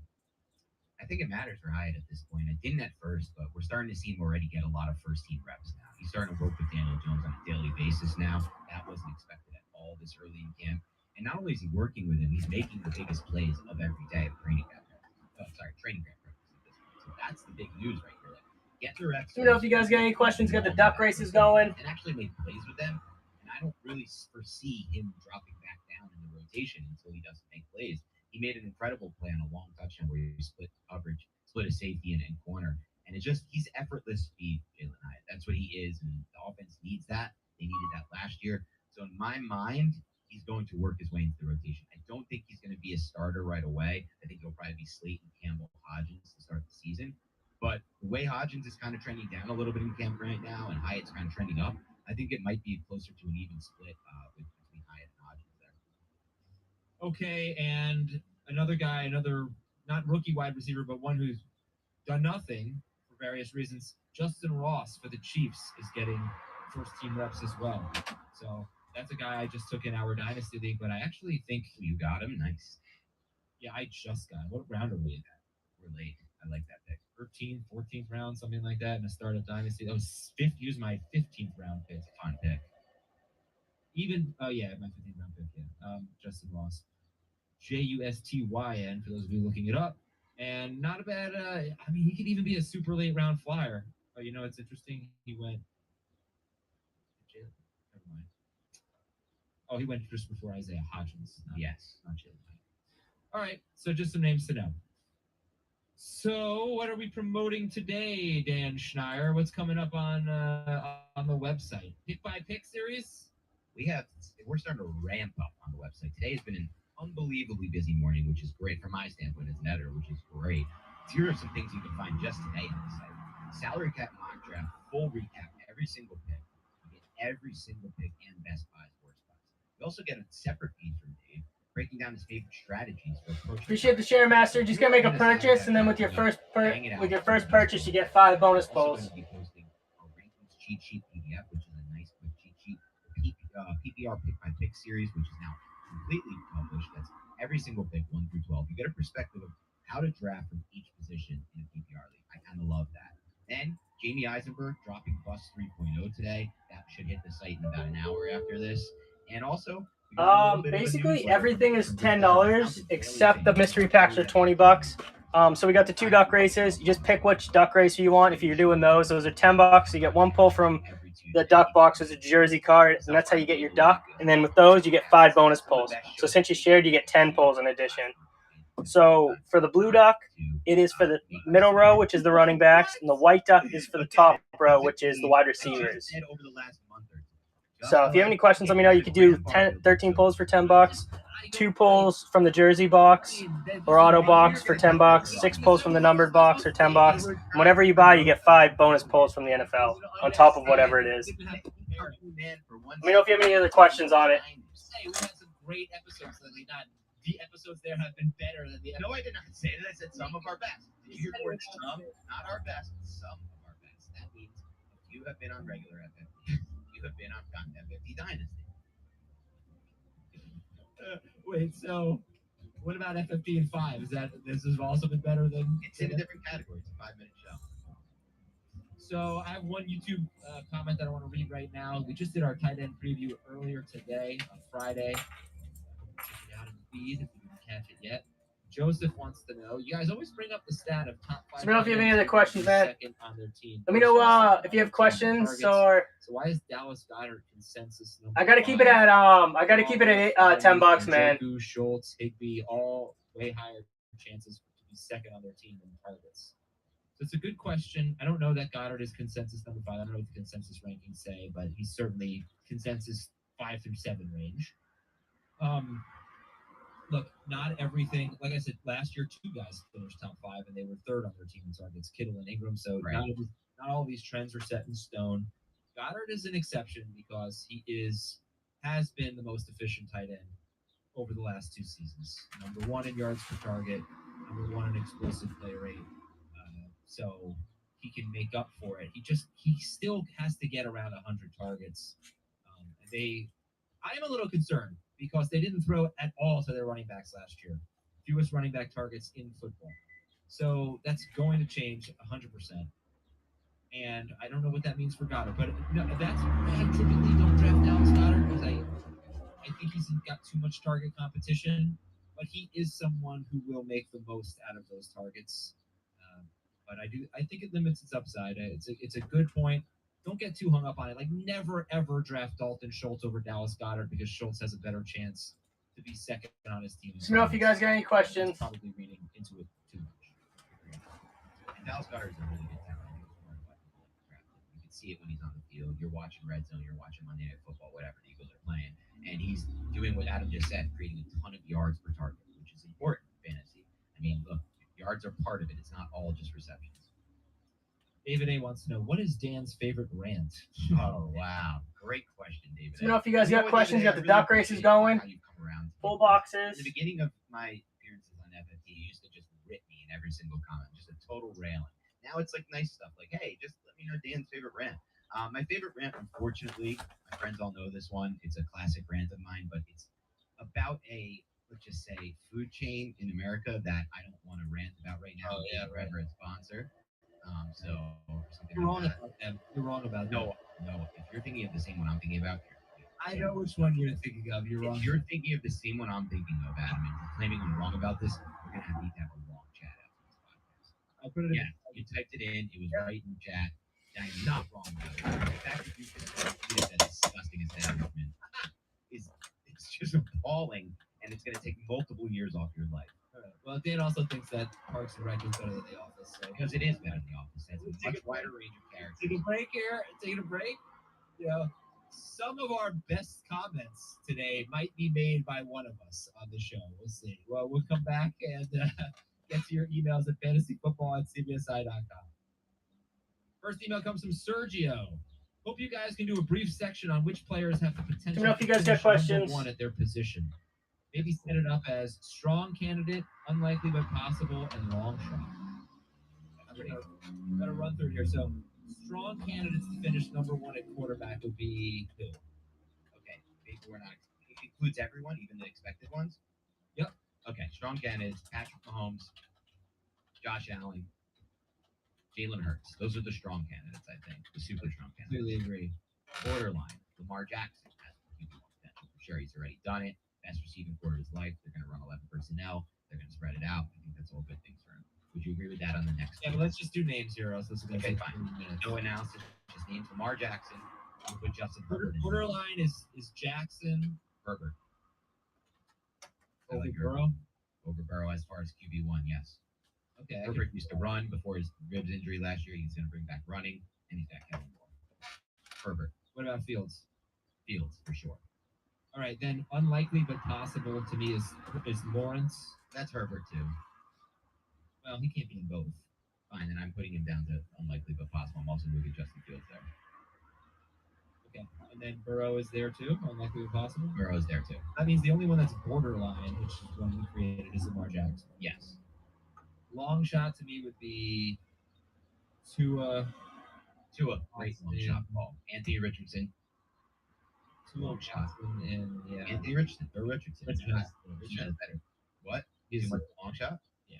No chance. Being What if he runs for 1,000 yards? number one? What if Let me know if runs you for guys got 1,000 yards and questions. 7 rushing touchdowns? That's definitely possible. Yeah. Unlikely, but possible. All right. Kyler Murray. All right, that's fine. Running back. Who's got the chance to finish as RB1? Okay, so McCaffrey. Eckler. McCaffrey, Eckler, Bijan. Yeah, I'll throw Bijan in there. Strong candidate.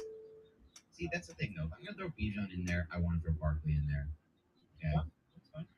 I definitely want to throw Barkley in there, and I honestly want to throw Chubb in there as well. I'm gonna throw Bijan. I would put Chubb in the borderline category. I would put Pollard in the borderline category as well. I'm a little worried about the Pollard situation. I think it's almost a guarantee he's not there. I do, not based on what Mike McCarthy said. What did Mike McCarthy say yesterday? Said we're rolling with the young guys. Basically, we're not going to hinder their development. Essentially, he said.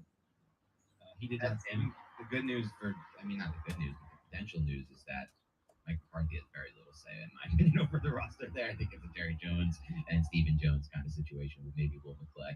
But we'll see. Okay, so borderline could be Pollard. Let me know if you guys got any questions. Chubb, Barkley, they're I strong. mean, I'm wrong. What's that? I'm wrong about what? About the Sims. We're having, Oh, we're having a good conversation. no. In our private chat. Derrick Henry has to be borderline. Oh, Henry, that's a great call. Josh Jacobs has to be. Jonathan Taylor has to be. Yeah, that's a great. See, there's 9 guys that are It would be unlikely though, but possible. Jameer Gibbs, unlikely but possible, right? unlikely but possible. Would be Montgomery goes down. Nixon, Gibbs. Charbonnet, unlikely but possible. Walker goes down. Yeah, can't really see. I don't see it. I mean, the thing is, you can injury break this whole thing. I feel like at running back. Let me tell you somebody who I think has more upside than probably 7 guys being drafted ahead of him, and that's Ooh. Alexander Madison. Ooh, I like that. I am so torn on Madison. I loved him. Now his ADP's rising though, and I don't like that. And I am always worried about drafting these guys who are borderline talented, borderline great running backs independent of their situation. Because how many times are we gonna miss him? He might not be that good. That's the thing. I know if you guys have questions. All right, let's go to wide. Miss him. No, I'm pretty much in on him late round 4. I take Madison. You just said the metrics are borderline terrible, right? They have been, but it's not a lot of carries. Small sample size. So it's not like we're looking at Najee Harris or Joe Mixon, where Mixon has had such an underwhelming career. So happy you're finally coming around to that. But I think he's around early round 3 pick. I still love him as a situation too. Exactly. I'm drafting him a ton. I'm a situation. And we did the pick by pick. I had the second pick, and I'm pretty sure I took Mixon in round 3, and then I love that. almost 2 full rounds later, Madison at the end of round 4. What'd you start that with then? Chase, Josh Allen, Joe Mixon. Oh, I like that. You ended up building a pretty nice running back core with 2 studs at the other two. I like that. Well done. All right, Did you write an article about that, by the way? I did. Wow, you guys can find a rarity. This is like a relic these days. Adam Azer wrote 2 articles for the website, and let me tell you something. He was not happy about having to write those articles. I had to beg him. I had to get on a phone call with him. I had to walk him through the most easy thing to figure out in the world. He'd send me a screenshot picture of it. He's like, I don't see it. I'm like, Adam, just put that little left box on the full left. Like, come on, Adam, you're my age. You can't be doing this type of technology issue stuff. All right, I'm older than you, buddy. Jefferson, Chase, Tyreek Hill, Cooper Kupp, easy, strong candidates. I think Stephon Diggs also a strong candidate to be the number 1 wide receiver personally.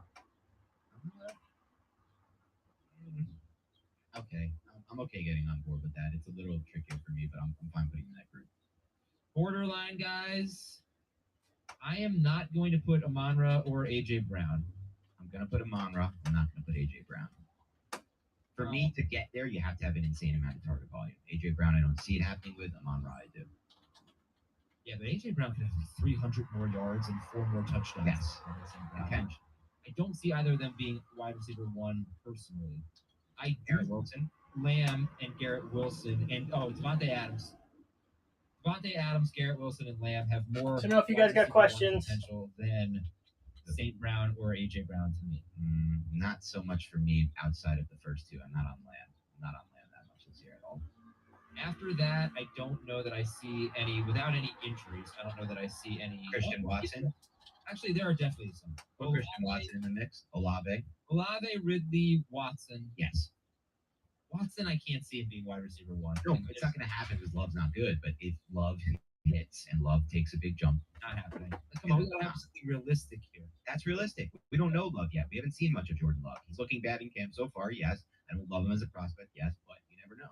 How about Hopkins? I'm gonna say Hopkins, We've seen it kind of with AJ Brown and Tannehill before. unlikely possible. I don't love Hopkins though at this stage of his career. I don't think he's doing the same thing he used to do. He's still getting open in the short game, but he's not getting open deep anymore. Unlikely but possible. I'm gonna put Debo Samuel in there. I love it. I love that too. And that's all I got. I feel like Debo Samuel's been cheap all draft season. I'm coming around. Yeah, he's been too cheap this draft season, in my opinion. All right. How about tight ends? Strong candidate is Kelsey. Borderline is Andrews, and that is No, put Aaron Waller in the mix, please. I'm gonna get 72 targets of practice. unlikely but possible. I'll go Waller. Yeah, he has to be. But no, there's borderline too. Would you put him in the borderline Oh, category? no, yeah, he's probably more borderline. No. He's unlikely. Everyone is unlikely but possible except for Kelsey and Andrews. And even Andrews to me feels like he's close to unlikely or but possible. I put him borderline at best. It's Kelsey's world. We're all just living in. Pitts though is someone who could change the game. No, never over Kelsey, but yes. No, I mean, No one's beating Kelsey. no one's. Kelsey gets hurt. Kelsey hasn't missed the game for 9 years except for COVID.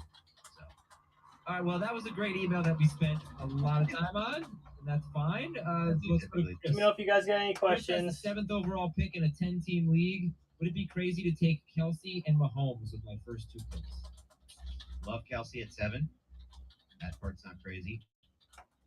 I used to think doing the Mahomes thing was crazy this early in the draft, but I gotta tell you, last year I did a salary cap league where I I'm allowed to say I won the bids on You're fine. Mahomes and Kelsey. Spent $9 on Kelsey. Mahomes, I mean. Kelsey was expensive. And I ended up, they carried me through the league. Like, I missed on a lot of my other picks. I had injuries, whatever it may be. Position scarcity says don't go Mahomes round 2. But Mahomes is scoring so much on a weekly basis for you that it does give you this nice floor as a team where you kind of only need a few guys to hit. Same thing goes for Kelsey. He's dominating every tight end every week with the exception of a few. So I don't hate this anymore, Adam. And I've come around strong for this. And playing a lot of 2 QB league. Oh, yeah, go ahead. I like it. No, I like it. I think it's Yeah. fine. Yeah. It's a little early typically for Mahomes, but I would actually be more likely to take him if I had Kelsey because that would be just super fun. It's also a 10-team league here, so you can recover at all positions. I like that even more in a 10-team league. All right, this is from Bill from Michigan. I just did a best ball draft. I managed to go 0 wide receiver, but I think it could be great. What are your thoughts? You have to start 3 receivers, 2 running backs, a flex, tight end. So his quarterbacks are Burrow and Anthony Richardson. He listed them as Anthony Richardson and Burrow, which bothers me. I know it is absolutely not a big deal at all, but it really bothers me. Don't put your hands in it. It doesn't. I'm just kidding. Running back is insane. Chubb, Bijan, Etienne, Mixon, Akers. You can only start 3 of them, but that's great. And it's best ball, so you can only have 3 of them. Wide receivers not good. Evans, Addison. This is so bad. Evans, Addison, Zay Jones, Marvin Mims, Curtis Samuel, Devontae Parker, Mecole Hardman, Josh Downs, Wan'Dale Robinson. Whoa. Yeah, you lost. It's over. You Over. Okay, there's still a path for you. Let me just say. And no, it's not. This is best ball. It's not like you can pick guys up off the waiver wire. I Tight end know. is Komet, Okonkwo, Gesicki. It's over. No, not necessarily. If you hit on these league-winning type running backs, the guys who get you average 20-plus points PPR per game, they might be able to carry you with a lot of scoring from the quarterback. But it's unlikely, especially because of injuries to the running backs. Terrible, Dan. Usually I'm the mean cop. I'm usually bad cop. You're good cop. No, Roles reversed. it's a lesson to be learned, and it's something talked about in the other article that I wrote, the pick by pick story from the 8th spot, where I really think you should try. I think you should try to get 2 wide receivers in the first, let's say 4.5 rounds. Okay. So if you have, I'll pull up the rankings. I don't want my third receiver to be later than, let's say, 28 or so. You know, the Chris Godwin, Terry McLaurin. That's for Yeah. first receiver. Oh, so that would be my second. I don't want my I'm sorry. I don't want my second receiver to be later than that. Ideally, I have two top 24 wide receivers. I don't want my second receiver to be Brandon Ayuk or Tyler Lockett necessarily. I mean, maybe he'll be great again. Or Mike Williams. I want those guys third. This team has Mike Evans and Jordan Addison, who I'd like to be my third and fourth wide receivers as teams 1 and 2. Right. This is 1 and 2 receivers, so that's too late. But we'll have a receiver preview next week. But I really felt like there's a huge drop off from like round 4 to late round 5 or 6. You know, if anyone has any I'm gonna questions, try to get 2 looks like my receivers internet in is my crapping first out. 4 picks if I have a late pick, or my first 5 picks if I have an early. Okay. Right. Next email is from Josh. Second pick, half PPR. Don't love the options at the end of round 2. You think Jalen Waddle is worth pick 211, given his struggles whenever Tua was hurt? Is Devontae Smith good enough to go there? Will Olave be a top 10 guy, or should I just take a quarterback at 211? I don't think you should just take a quarterback. I would take any of those 3 receivers. I don't love them in that spot, but I like them. I don't mind T. Higgins in that spot either. Floor play. And I think there's running backs that are interesting in that spot. Joe Mixon, somebody Adam mentioned. I like that range. I think the situation there is as good as he's ever had it with P. Ryan gone, and just Davian Williams hurt, and just a rookie running back, Chase Brown. We don't know if he's actually going to play because with P. Ryan on the field, they could trust him in pass protection. It was amazing in pass protection. Good in the passing game. Will Chase Brown be that as a rookie? I don't know. That means more snaps for Mixon. So that to me is Mixon. To me, this is probably his best projection year, Adam, for me in my mind. Yet we've seen him go to end of round 1. Now he's going to end of round 2. I feel like he's a nice value. So I'm good with Mixon. I'm good with those receivers, and I'm probably committed to that. I don't like Andrews in this range. I have something to do. A little early for me with Andrews, but as I just said, I had the second pick in our pick by pick series, and I went Jamar Chase round 1, Josh Allen round 2, and Joe Mixon round 3. If Jalen Waddle had been there at 211, I think I would have taken him. I believe he was the 10th pick in that round. But I would have taken him with the intention of getting Allen or Jalen Hurts in the next round. So I do think it's a good spot for quarterback. Mahomes is off the board. Can I say one thing about the situation? Because I know a lot of people are concerned with it. He brought up the Tua Waddle situation. I think the Dolphins are in a much better spot this year if Tua does go down again. Mike White is not some all-pro baller quarterback, but what he is able to do is catch the ball, get rid of it quick, on time, in rhythm, and get the ball. And that's exactly what you need in that Mike White system. Honestly, Tua doesn't do that much more than that, if I'm being honest. Tua is just kind of the ball's not great. I think he's very similar to Tua. He's like a worse version of Tua to me, Mike White. So if he does go down again, Tua, I feel much better with Mike White than Teddy Bridgewater or whatever they had Skylar Thompson last year. Yeah. JD says, hi, Adam, Ave, Damian, Jeef. How do you guys quantify positional advantage? You often talk about how Kelsey is valuable given his positional advantage, but the higher absolute points scored by other players make them, at least superficially, more appealing. Yeah, it's a great question. I did try to answer this on the tight end preview today. The second part of this is, Adam, doesn't the transition from washed up to washed just follow the same linguistic trajectory as pumped up to pumped, or hang out to hang? Well said. Or do you Well just drop it with all Great. Well said. You really just put him in a that's like you just put your binder right there. I don't even know if you can get out of that spin cycle. So what do you say to that? The first question is go look at the tight end, go listen to the tight end preview, and Adam will give you a breakdown of positional value. Now let's get to the more important one. No, Adam being completely wiped out by logic. What I said about the positional value is that I think you mean Adam being completely wiped by. Yeah, you're right.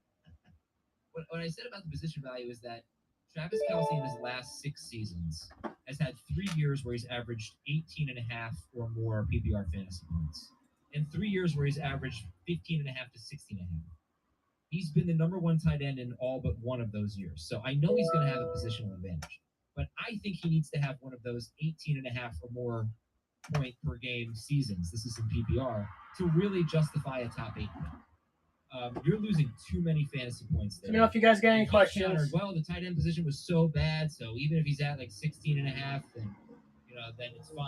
I think that's what I'm saying. I disagree with that. I think he's got to have one of his amazing years. He's either great or amazing. If he's just great, I think you're losing too much in the first round. If he's amazing, and I think he'll be amazing, I think he's going to have one of those big years because Tyreek Hill was there for most of those years.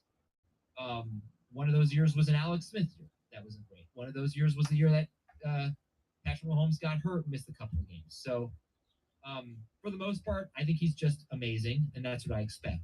But the positional advantage only works if he's in the ballpark as the other guys he's being drafted against. So he has to be in that ballpark.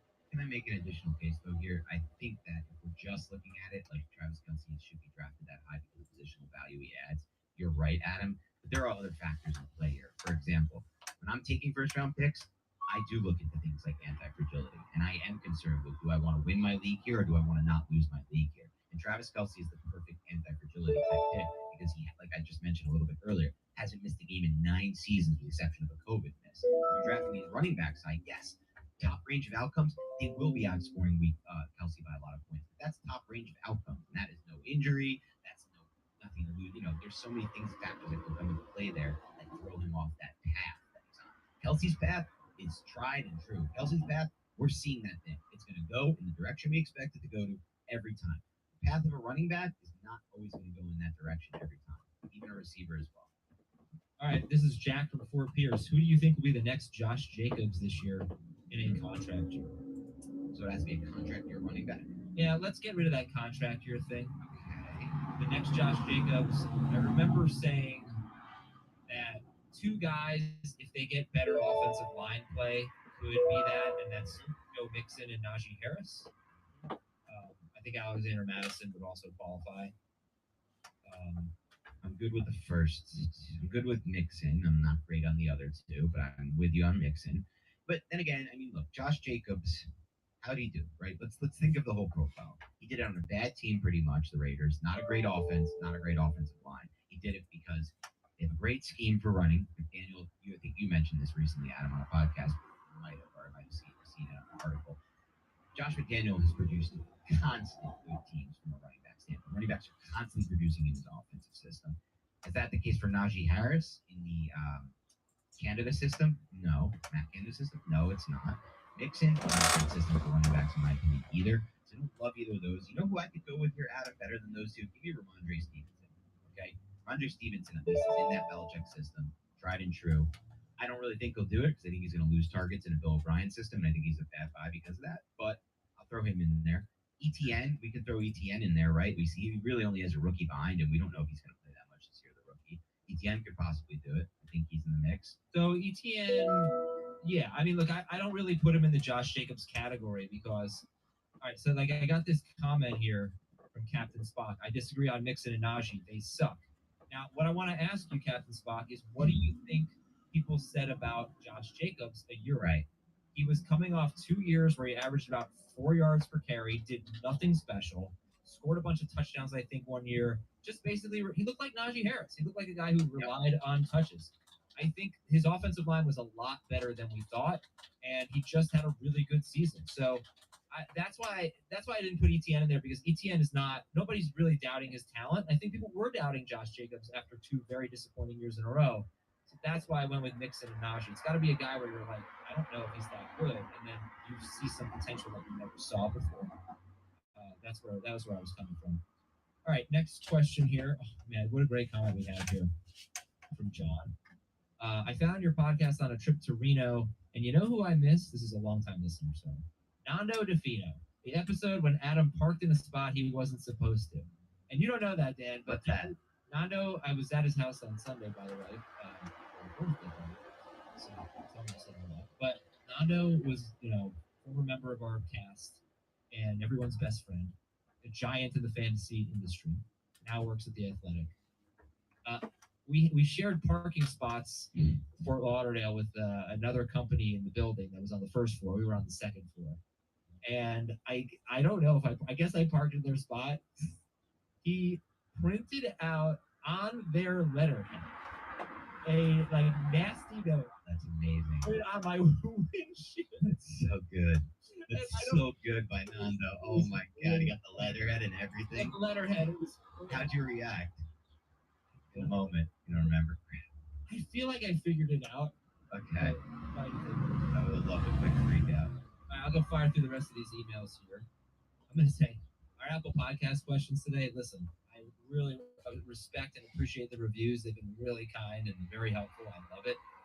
It was about 90% keeper questions, but I'll read them. This is from Adam. Dear Clayton, Case, and Kevin. Case Keenum. That's actually taking us back. Clayton Tune, Case Keenum. Quarterbacks who play in that conference. Like Houston, Hawaii. No, Sure. they're not in the same. That's a great question. Would you take CeeDee Lamb and Tony Pollard at the 1-2 turn? Is that too much Cowboy for you? That's way too much Cowboy for me personally. Not just because I have Giants stuff on me. I don't like that offense this year.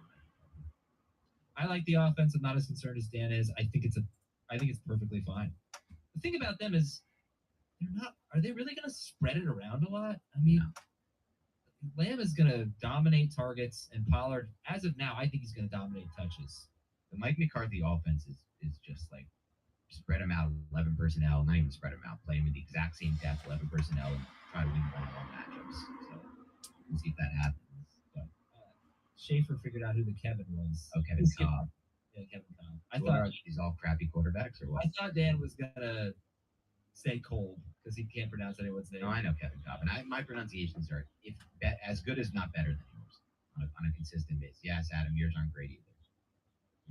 You know why you think that? Because you think you pronounce everyone's name wrong. So you hear me say it right, and in your mind you go, "Oh, he's wrong," but actually you're just wrong. That's possible. Russell wants to know, Dan, are your rankings anywhere online? I tend to agree with your opinions most. Well, that's a great comment. First of all, Russell, Get Russell out of here. I love that comment, and I'm just a little shocked in the way that Adam put that up. Usually he hides the comments that are good about me and just puts the good ones about him up. He's very selective in that regard. But Russell, actually, a few people have been asking this lately. I don't do rankings on the site. What I might do this year, close to a few people, I might put together a little bit of like a draft guide with tiered rankings for each position.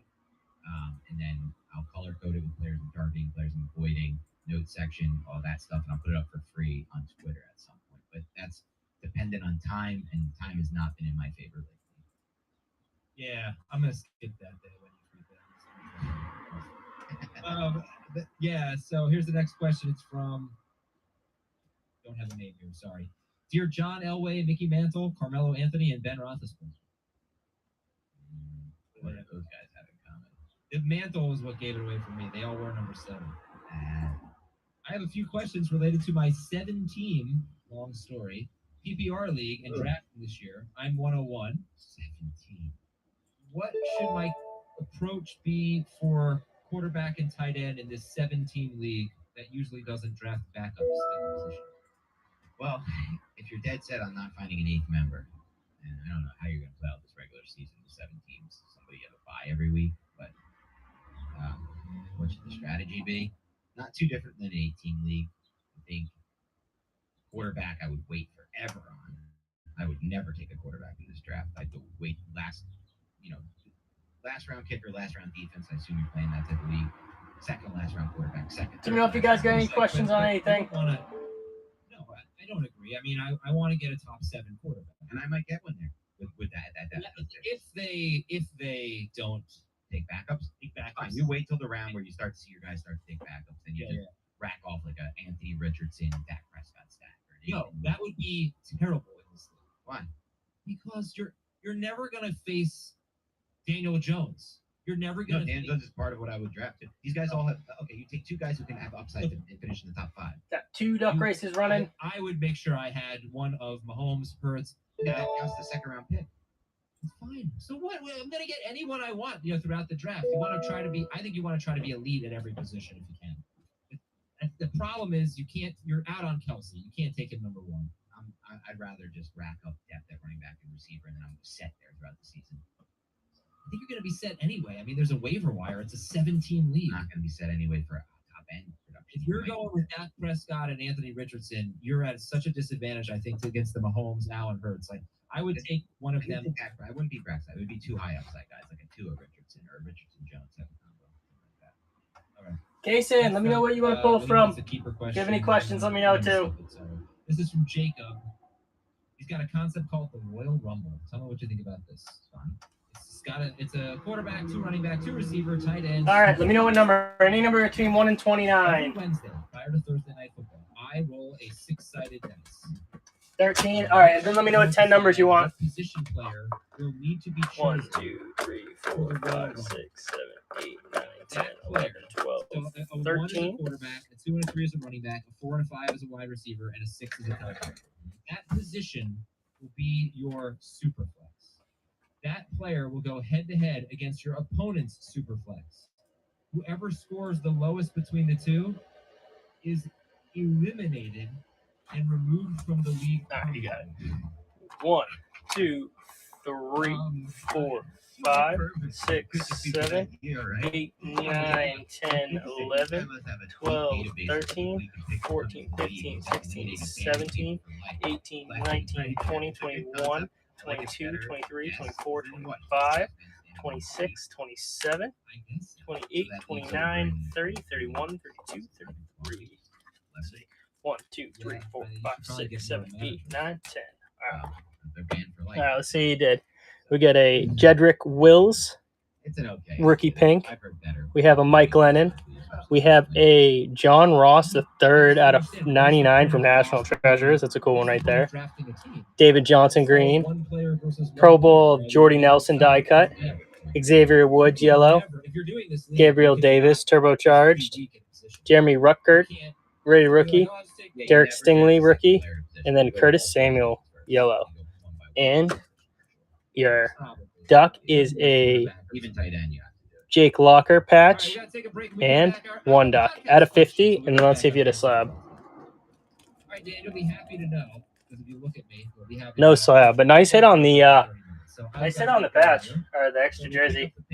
I know, right? There are a lot of random jerseys in there, but if it's a random guy, it's usually a pretty sweet patch. Startup draft is Mahomes the guy no matter what. Appreciate the purchase, man.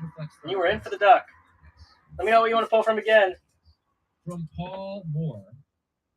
What is up with the draft board behind Adam? Why does Dave record all the running backs? Exact same thing. All right. So you only get 5 on the second one. So you want me to do the first 5 numbers for the? Dave's whole thing is he's very running back heavy drafter. So I can do 13, and then just let me know what 5 numbers you want. Very running back heavy. If you look a few spots over, you'll see 9. All right, you got it. Guys like Daniel Bellinger. All right. So 1, 2, 3, 4, 5, 6, 7, 8, 9, 10, 11, 12, 13. And then it was 1, 2, 3, 4, 5, 6, 7, 8, 9, 10, 11, 12. Oh, I'll give you 11 since you said 11. 11, 12, 13. Jesus. Ezekiel Elliott. 1, 2, 3, 4, 5. All right, so get to 21. 6, 7, 8, 9, 10, 11, 12, 13, 14, 15, 16, 17, 18, 19, 20, 21. 1, 2, 3, 4, 5, 6. Give you the extra one since I messed that up. All right, we got an AJ Green, Marshall Falk, Dwayne Haskins, D.D. Westbrook, Quay Walker rookie, and then a Vernon Butler.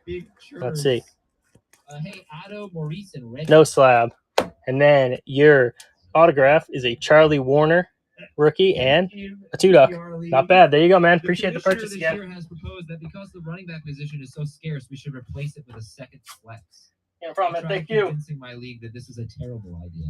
Not bad. Put it to a vote. The wide receiver one is pretty sweet. That Higgins is awesome. Running back position. Higgins, RPA, Sky Moore, RPA, DJ Moore. That one's not a rookie, but it's an autographed jersey. We got the Dobbs, RPA, and the Terrence Marshall Jr. rookie auto.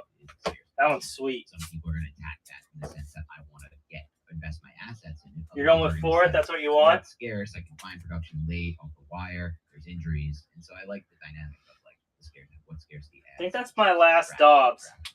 Yeah. Yeah, the Higgins is sweet. I think that's. I had a couple Dobbs, so I think that's my last one that I have. Oh my god! You just call it. So I have this. I don't know if you've ever looked at my buy it now, man, but I got stuff like this. So I got Brett Favre to 75, Romeo Dobbs rookie to 99, Romeo Dobbs to 199, Christian Watson 199. I think this one's a 50, and then to 249. So I got some cool stuff like that.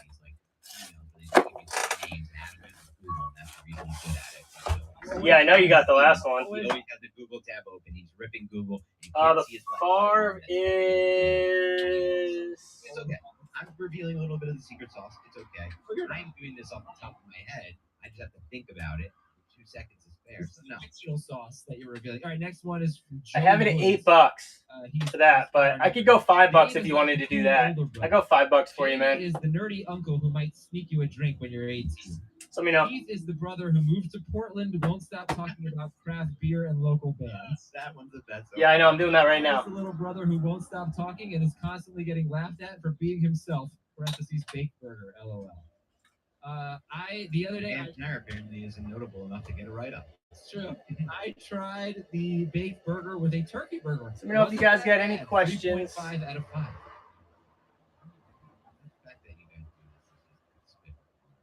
Honestly, burgers are not meant to be baked.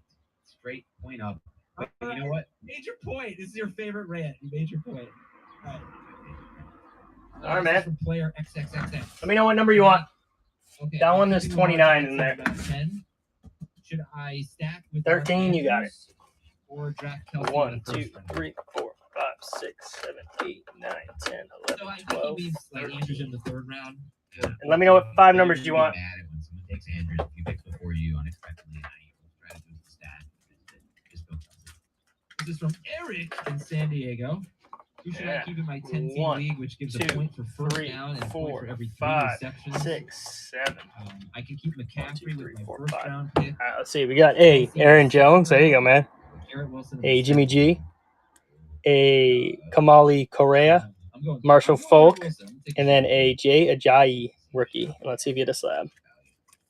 12-team No slab on that, non-PPR, but let's see what your duck salary is. cap league. Got a Robert Woods. There you go. He's Oh, sorry. pretty good PPR Packer for a while. for $1, And but I need another one. Bang. Joe Burrow for 7, Damian there we Harris go, for man. 12, Congrats. AJ Brown for 28, Tyreek Hill for 30.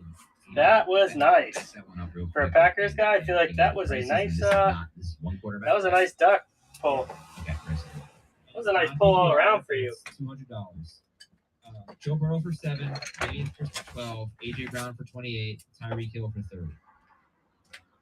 I think I'm Pierce 12 again, personally. I feel like that was going to be my last one. Yeah, this is how I do it with these salary cap. Appreciate the purchases, man. I like to have all my as much money as Let me possible. update that now, Take too. Burrow. I don't spend on quarterback. I'm not gonna spend $7 on a quarterback. $7 out of $200. What did Burrow go for in our? Oh, that was a $100 cap league. Yeah, I think this is a It's good like value. okay, it's okay. It's not No such thing as PPR. a great value on quarterback. It's non-PPR, which I think Not bad at all. Passing touchdown non-PPR that makes quarterback stand out a little bit more. Oh, yeah. Maybe I think I missed this. Okay, we can go Burrow out of house. I don't know if it's 4 point. I probably I would would rather. rather. All right, Jake in Washington. Thank you for the question. This is from Civ7. Civ 7. Civs 7. You ever play Civilization games, Adam? Epic. No. So good. Civ 3 is the goat. I'm sure if I said dear 3 characters from Civ 3, you'd have no idea what I was talking about. But I wouldn't because it's not a character-based game. Civ 7 is in a dynasty league. Am I totally crazy for considering a Justin Jefferson trade? I would give up Jefferson, Pirine, and Michael Wilson, Calvin Ridley, James Cook, Jordan Addison, and 2 first rounders. Yes, don't do it. Don't do it. It's a good haul. No, that's a haul from somebody who's trading to win now, and then those first rounders are going to be back in first round picks where you get the Sky Moores of the world at best. Rasheed Rice All right. types. All right. Don't do it. Justin Jefferson's too valuable. This is from Connor. Should I keep Jalen Hurts in the 5th or Amon St. Brown in the 6th? Half PPR. 1 QB league, I assume. Yeah. Monroe St. Brown. From Jake in Worcester. Worcester, Mass. Worcester, Mass. Yeah. 10-team PPR, 3 receivers and a flex, 6 point per passing touchdown. Pick 2 of the following: Diggs for a 3rd, St. Brown in the 4th, Jalen Hurts in the 6th. Big St. Brown for me. Diggs, Hurts for me. Let me know if you guys got Mini any Chris questions. is Doing in the a duck 3-keeper races league. today. He's keeping Tyreek Hill and Barkley. His last options are, this is an easy one: Dalvin Cook, Damian Pierce, or Mark Andrews. From Grilled Burgers fan, Nice. Well said. keep one: Jamar Chase in the 1st round, Justin Fields in the 6th, Isaiah Pacheco in the 10th. Wait. Nope, I got it wrong. Redo it. Jamar Chase, 1st round, 6th overall. Justin Fields in the 10th. Pacheco in the 11th, or P. Ryan in the 15th. Fields, Pacheco for me. Oh, 1. Yeah. Fields.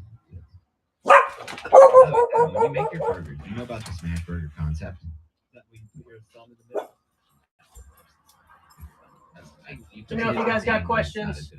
We So got the wide receiver duck race and the running back duck race going this week. We're not doing a mega this week because I'm off for 2 weeks after this. So we're just selling out the wide receiver and the running back ones. $10. You get a jersey card where you get your duck number, and then you get 5 pulls from the NFL box. And the NFL box is getting pretty low, so good chance to hit stuff. Immediately when you put it on, and I do it on a cast iron, you use a spatula and flatten it down. So you smash it down. And then, now that it's smashed, you're crisping it up on both sides. It leads to an amazing burger every time. Okay. Try it out sometime. All right. Smash it down with a spatula. Having a barbecue tomorrow, so I could try that. You can try it on that too. It'll work on a barbecue. I've done it before. Okay. On a grill. This is from 707 Jaywall. Pick 4 of these keepers: Joe Burrow in the 7th, DK in the 4th, Andrews in the 1st round, but he would still have a 1st round pick. Garrett Nate, Wilson, let me know what you want to pull from. It's Garrett Wilson, Trevor Lawrence, Calvin Ridley, Blue. All right, any number between 1 and 28. DK Metcalf, or Joe Burrow if you wanted to trade a quarterback, but I would not do that. 16, you got this it. is from KevU24. 1, 2, 3, 4, 5, 3 6, players. 7, 8, 9, 2 of 10, them are Jefferson 11, and AJ 12, Brown. 13, 14, So would 15. you keep Calvin Ridley 16. for $1? We got an Chris Olave for $8? Antonio Gandy Golden black at a 99, and bang, 2 3 ducks in a row. Let's go. And let me know. I don't know. Yeah, Kaysen just hit a 3 duck on the blue again. Wow. All right, and let me know what 5 numbers you want, man. It's also attached to Trevor Lawrence. That's crazy. Good job, man. That's sick. Well done. He's not a good quarterback. No, I don't think he's like a Super Bowl potential quarterback. Just overly supportive. That's like most of what I say is actually. All right, man, you got it. that one. Let's play you something good. And by most of what I say 1, is actually 2, what actually 3, is not 4, what I say is 5, actually 6, true. 7, When do you think you're going to answer the 9, question? 10, 11, Yeah, I 12, love 13, calling. 14, give me 15, 16, 17, 18, 19, 20, 21, Well, 22, 23, 24, 25, $8 26, $8 27. could be amazing. No. All right, and Mitch Force 28, 29, 30, 31, 32, 33. versus AIZ. I want Should I keep Josh the car to be at 27 one of these days. 1, 2, 3, 4, 5. Tom Savage, Topps Platinum, rookie. Got a Brian Hill, silver. Deion Sanders, CJ Anderson, blue. And then a Deion Jones, rookie. Let's see. No slab. Appreciate the purchase, man, and congrats on the 3 duck. I can understand being a little bored by the I middle. can understand it being the most boring segment, but definitely not the most boring segment. We're down to 27 on both. But I can understand that. That's why I try to encourage questions like, who's the next Josh Jacobs? Yeah. Stuff is pretty boring. The reason I do it is I appreciate all the comments. And I don't think you need to qualify it. I think a lot of people do enjoy the mail. What do you mean, You Kaysen? know what I mean? That's fine. But some people just, Yeah, What's but up, no, Pack? I mean, I listen back to them, and I really don't like to keep the questions. But yes. I appreciate the listeners, and that you're I owe everything to you. You're the reason why we have jobs. Right. So I try to throw y'all a bone out there. Speaking of, Is that what you're talking about, a mystery pack? If you have any questions in YouTube, I've got about 5 minutes here, and then I have to go get my haircut. So Can I be honest with you, Adam? Yeah. I like your hair better when it's in this range versus the just cut. just cut is never good. For some people, it's decent. For you, it's never well. No, just cut is never good. I'd say a week. I need a week. Also, how long is this current? You talking about a mystery pack, Kason? What are you getting? Just let me know. We also, we're down to 27. Let me update it. 27 on each. I'm interested to see what you guys like more, the receivers or running backs. Oh, is Logan Thomas an acceptable tight end too? No. No. Appreciate it, man. Yeah, I mean, you've hit pretty good so far. I mean, if you're doing that, Let me know what number you want. go for it as the upgrades. Is Office Jim a villain? Yes or no? We got a Parks for a question instead, but I guess I'll answer an office question. Why is he a villain? I guess that people think he's kind of a big dope ham, I guess. I don't know. Oh, come on. You know who's a villain? 13 white. All right, you got it. 1, 2, 3, 4, 5, 6, 7, 8, 9, 10, 11, 12, 13. And then 1, 2, 3, 4, 5, 6, 7, 8, Yeah, he 9, was tricking her. He was 10, taking 11, advantage of her, and I think he 12, ended up liking her. 13. But I really hated All right, let's everything see. about it. He was You get a Jeremy Macklin to 20. Wow, nice low number on that one. Nice. Larry Fitzgerald, DJ Moore, Tavon Austin, and then a signal callers of Sam Darnold. And then you got a Joe Kleppenfenstein Fine with it. autograph jersey and a 1-duck. And let's see if you get a slab. Jim bullied Dwight and bought a Nah. No slab. without Appreciate the asking. purchase again, man. Oh, that is a psycho. Yeah, that is. It's like every year when the Christmas and the holidays come around, you see those commercials like, "Hey, honey, look in the driveway. I just bought you a Lexus. Oh my God!" It's like, who makes those decisions without consulting their significant other? You can't just make a $80,000 decision. Haven't you seen the SNL skit? All right, let me know what you want to What you want to hit from again, man. Commercial. She's like, "You bought me a Lexus? You don't even have a job." He's like, I got laid off during COVID. So you got laid off in March of 2019, not 2020. It's really funny. All right, we gotta go. I gotta go. Thanks for watching and listening. Run it back, everybody. same thing? All right, you got it. Monday on Fantasy You got it, Football. man. 1, 2, 3, 4, 5, What's up, 6, folks? 7, We got a 8, great show for 9, you today. 10, I want to 11, remind you 12, about the 13. Ultimate Draft Kit. We've been working on it all 1, off season. It's 2, updated every day 3, to get you ready 4, for your draft. 5, It is 6, essentially 7, tilt insurance. You get 9, into your 10, draft, and all of 11, it's like the 12, pressure is on. 13. You start to see that Ah, ADP see, you did. list. You feel the pressure to We take got the a ball. Aaron Rodgers and Matthew We wanna Stafford. get you prepped, get We you got ready, a get Monte that Ball foundation for your RPA. team built Cool out one so there. you can have a dominant Number fantasy football 2. season. Check it out. All the There's no way. Oh, yeah, 99. I was like, there's no way that one's not numbered. Kyler Gordon, rated rookie. Dennis Pitta, blue. Terry Allen, Young Stars. And then we got a Daniel Thomas patch and another 1-duck. And let's see if you hit a slab. No slab. Appreciate the purchase again, man. And how about this? I'll throw you that Brett Favre for free. I appreciate all that support, man. There you go. Brett Favre, 33/75. All you.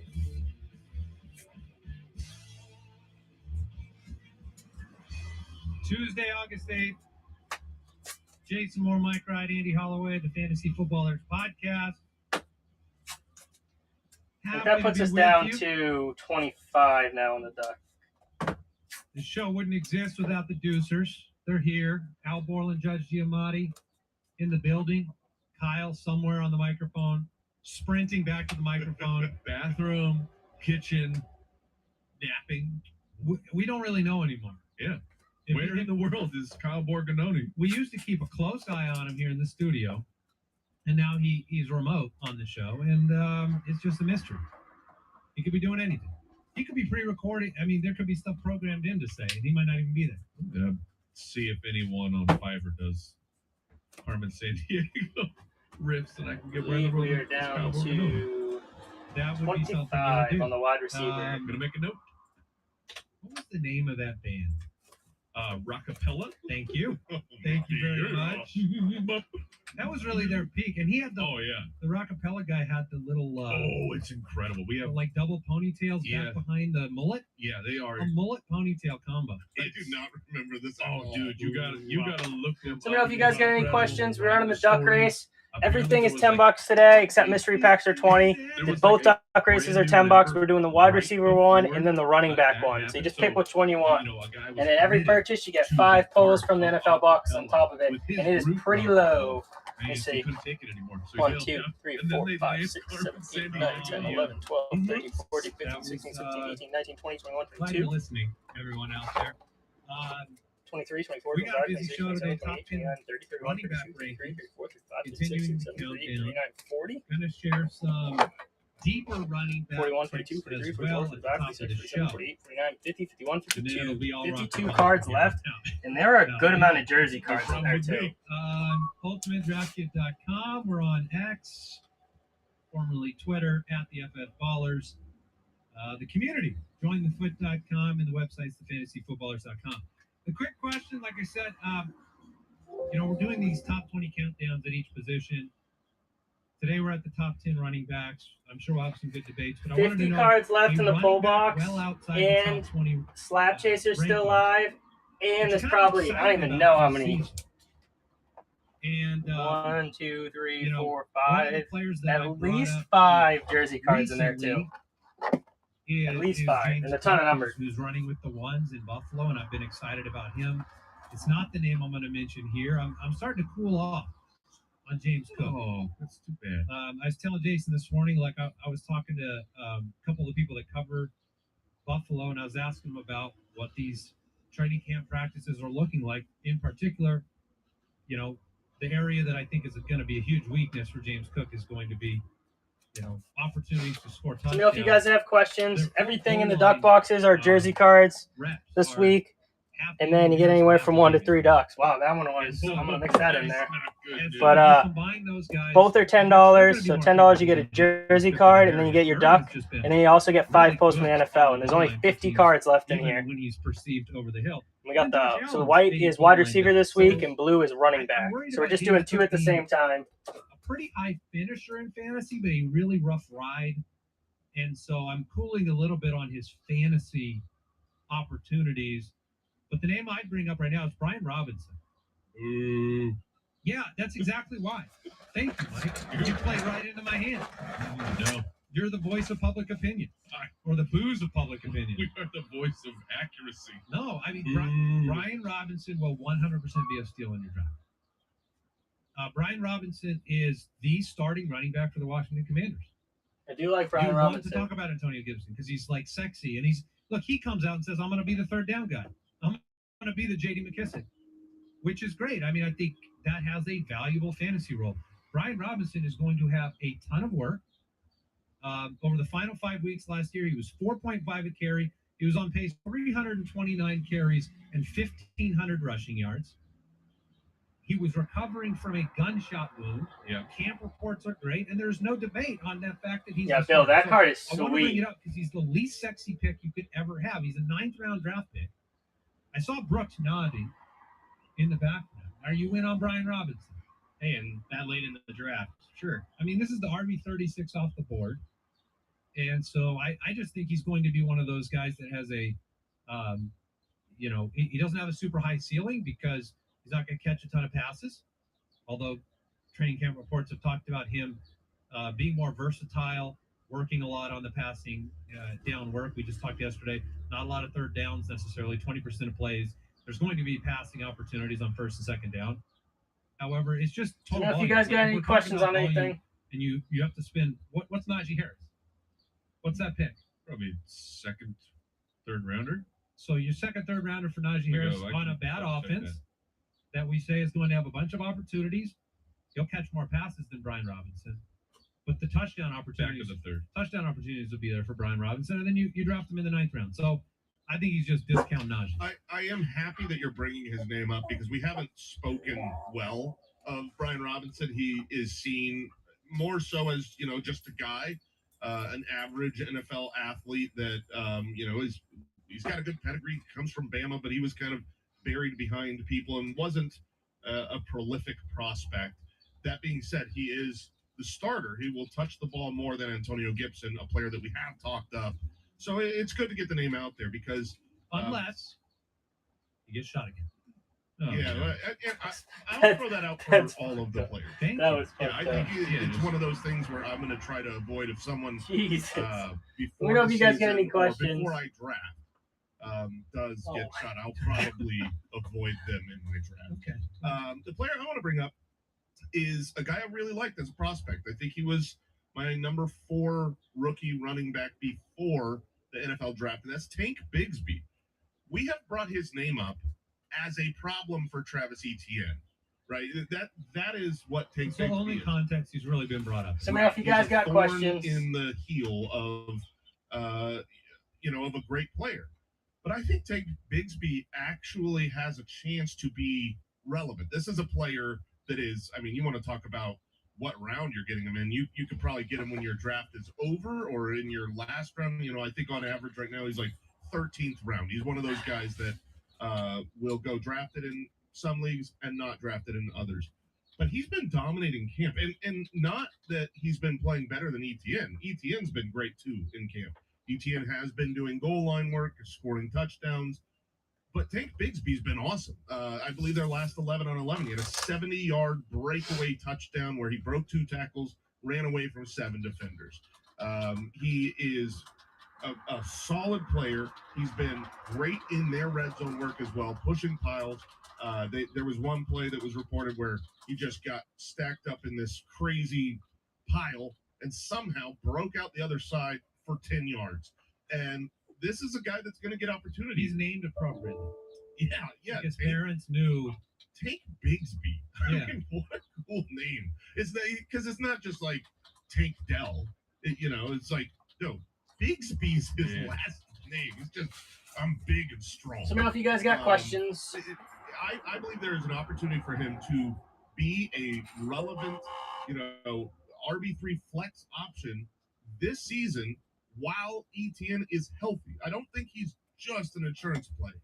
However, should Etienne, who has missed time already, missed the season with an injury and is coming back, should something happen health-wise, I think Tank will be one of the better backup running backs to roster. So what's up, Jay-Bird? I'm at the end of my draft. I like taking Tank Bigsby. If you have Travis Etienne as an early pick, I mean, wouldn't it be an automatic add with the last pick in your draft? I don't mind that one at all. We talked about How's the summer been whether or going? not Still you going would do good? that with the Seattle backfield, but Charbonnet is being drafted as a relevant asset. It costs a lot. Take Bigsby when you can get him basically for free. Yeah, sure. Throw him on the back of your bench as maybe someone that you could start side by side, but as the insurance play as well. And Bixby also, for his college production profile, as a pass catcher, like it's there. Oh, there you go. Where's the cruise going? Threat to Travis Etienne, but we haven't talked about it on this pod. I like a in the good Dynasty cruise. podcast. I haven't been on a cruise in a little bit. Etienne had a Went whole to bunch of Bermuda on the last one I you know, went to. in college and everything. But there was like these weird quotes from Travis Etienne talking about this is back then. Maybe things have changed since now, but back then he talked about how he was. Oh, there you go. So you're going out of Florida, I'm assuming. That's is sweet. something about he's scared to What catch what cruise line? mistake, and so maybe he's just not actually comfortable doing that. He said he wasn't, and we have Tank Bigsby here who profiles as a player who could be used in that role as well. So that's another kind of just a red flag there. There you go. Etienne. That's gonna be so much fun. I'm jealous. A couple names real We're quick. going on vacation. I kind of leave Friday. We're going down the Cape for a little bit, and then we're going to New York, Pennsylvania, and then we're going to Philly. So it's not quite the same vacation you're going on.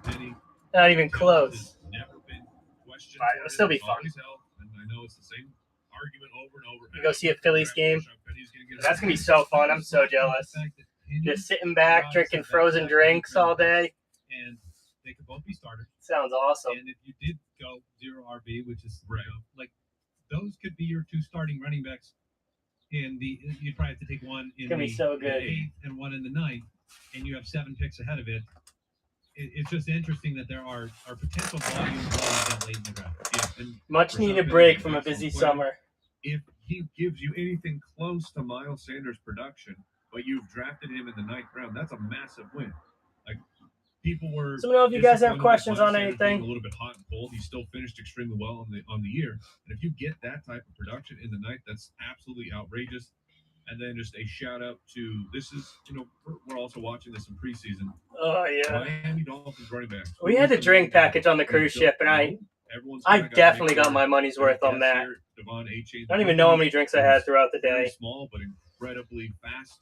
Miami Vices, strawberry daiquiris, Jeff Wilson. I know Jeff Wilson got back Fireball. the other day, but I think he came back already to practice. A-Chain as well is back. Is back? Okay. But it's just these guys are going. 15 a day? Double-digit round. There may honestly not be a clear. I remember there was a limit on Carnival. That's pretty good. I mean, if you hit 15, I feel like you probably should stop. But throughout the day, I think I probably had most days where I was right at 15. We did Norwegian, so there was no limit when we went, but it was a smaller ship too. I've talked about A-Chain. I really like him. I think My buddy goes on Carnival all the time, and he, I remember him telling me the 15 limit. Jeff Wilson in the 13th round. I think he's of value because. And what's funny is Mostert is the starter. He's the starting running back. Maybe. No, I mean, it is. You go read the camp reports. Like, they're going to share time, but I mean, like, you might get 1 or 2 weeks out of Mostert to start the year and be fine and then see different players come out and emerge. But, like, literally, I mean, that's what Daniels has said. So. Sure. I guess I'm just going back to last season when they were both playing after Wilson was there and they were both healthy. It seemed like Wilson was the more valuable asset. Oh, there you go. The majority of those games. But, yeah, I mean. That works out great. Valuable running back room. And it doesn't cost much. And if one guy goes I feel like you don't realize how much you can drink if you're drinking from like 10 a.m. to like midnight throughout the whole day. You could easily do 15. I don't think they make the drinks that strong. Like if you're doing beers, maybe that'd be pretty filling. Or like, but like I think the mixed drinks they don't really make them as strong. You have 2 guys on the field, and then you have 2 guys valuable. Like if it's Mostert and Wilson behind center a lot, and A-Chain in passing game. When I just went on, we went to the Dominican and an all-inclusive. They did espresso martinis. I don't even know how many we had all throughout the trip.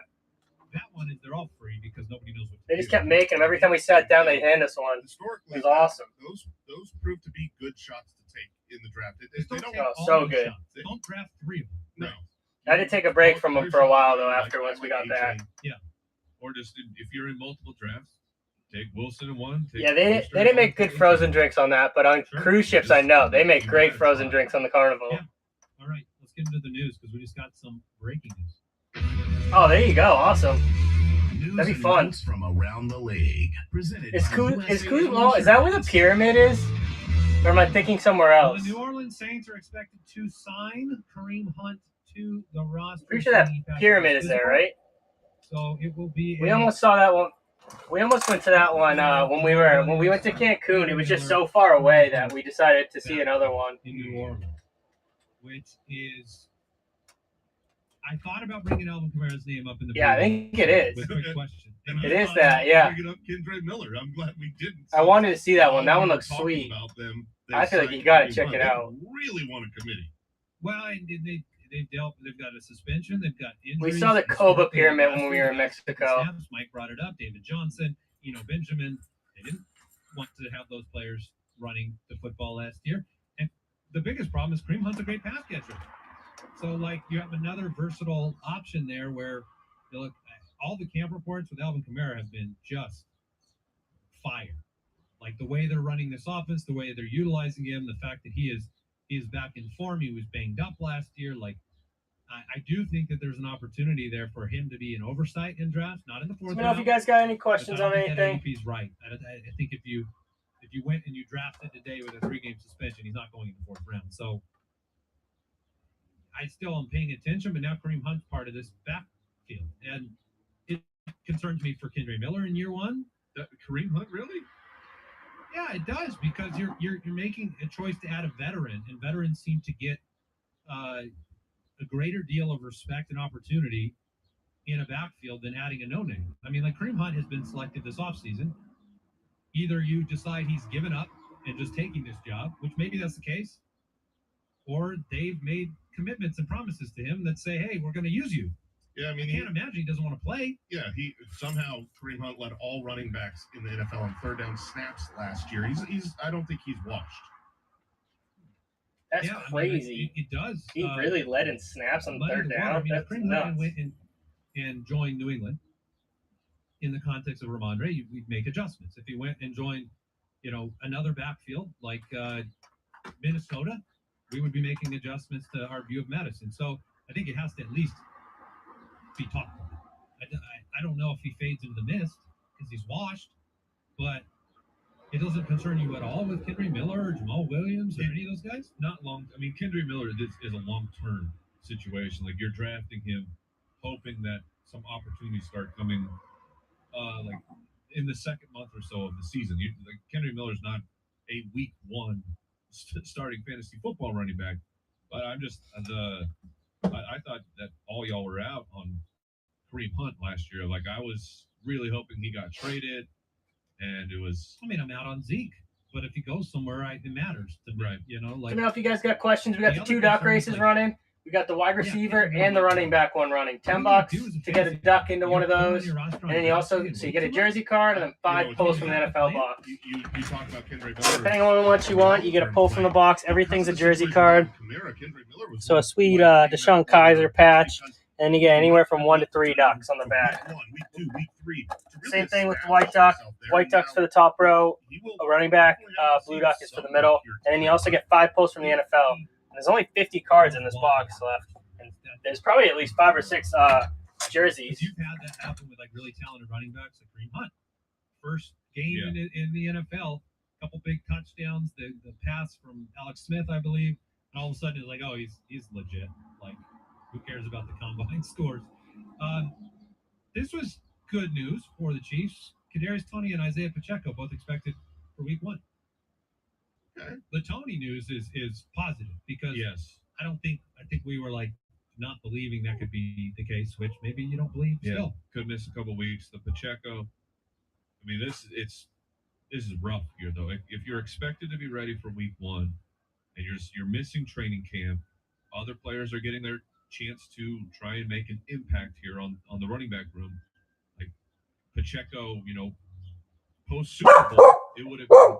Oh, Isaiah Hey. Pacheco is clearly Relax. the starting 2-down runner for the Jeez. Kansas City Chiefs. Is Oh, is yeah. he? I have no worries about him. Okay. The way they talk about him in training camp, the way that they've expected this surgery and this, like Tony, I'm worried about because Tony's missed time, always hurt. Sky Moore, other wide receivers are making progress, but I mean the running back room in Kansas City is not an intimidating one in any regard. What do you worry about Prince? Clyde? I still Clyde think can't do anything to change his status in there. I still think Clyde will absolutely be. I think him and Pacheco will be splitting carries. I don't really want a lot of this backfield personally. I think that's fair. I just don't think Pacheco's standing has changed. Jake Ferguson, the clear number 1 tight end for the Cowboys. Yeah. Schoon Man back in camp. Yeah, he was. We actually saw the Schoon Man out there running some routes, but we did talk about Jake Ferguson just a couple days ago. Now, he was listed in the first unofficial depth chart because it's unofficial depth chart season. He was listed as a co-starter with Peyton Hendershot, but everything that I've been reading and looking into for the Cowboys, it was Jake Ferguson's going to be the guy this year. And for the Schoon Man to catch up, Fergalicious. yeah. Oh, it's Fergalicious and the Schoon Man. It's sensational for the Fantasy Football podcast. Yeah, we need him to do something, but we could have dropped some urgent. we absolutely could. But it's like Schoon Man as a rookie tight end who's basically missed all this time. I don't think he can catch Ferguson at this point. Maybe halfway through the season or something like that. But right now, Ferguson is very interesting for if you punt the tight end position. Yeah, could be one of those surprise Week 1 guys that you're like, oh, 2 touchdowns for Jake Ferguson. Yep. Didn't see that coming. Drum Ford, left practice, hamstring injury, not good. Yeah, No. when you get a new hamstring injury, This would be running back for the Browns. Yeah, backup running back for the Cleveland Browns, who has been. There's been debate like who's going to be the pass catching third down back. They just lost Kareem Hunt, who had all the third down snaps, And the last thing I saw from the running backs coach was it was going to be either Chubb or Ford.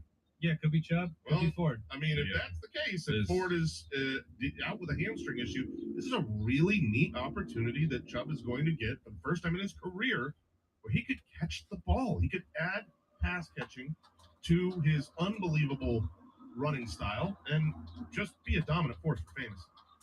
Yeah, I think Cleveland is primed to give us some fantasy value. Nick Chubb, behind him is Jerome Ford, Felton.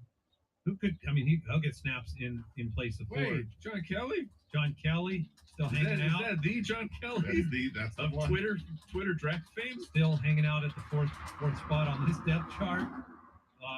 But we'll talk about Chubb today. So that was. Let me know if you guys have any questions. By USAA Insurance. You can learn more at usaa.com/insurance. Back in a minute.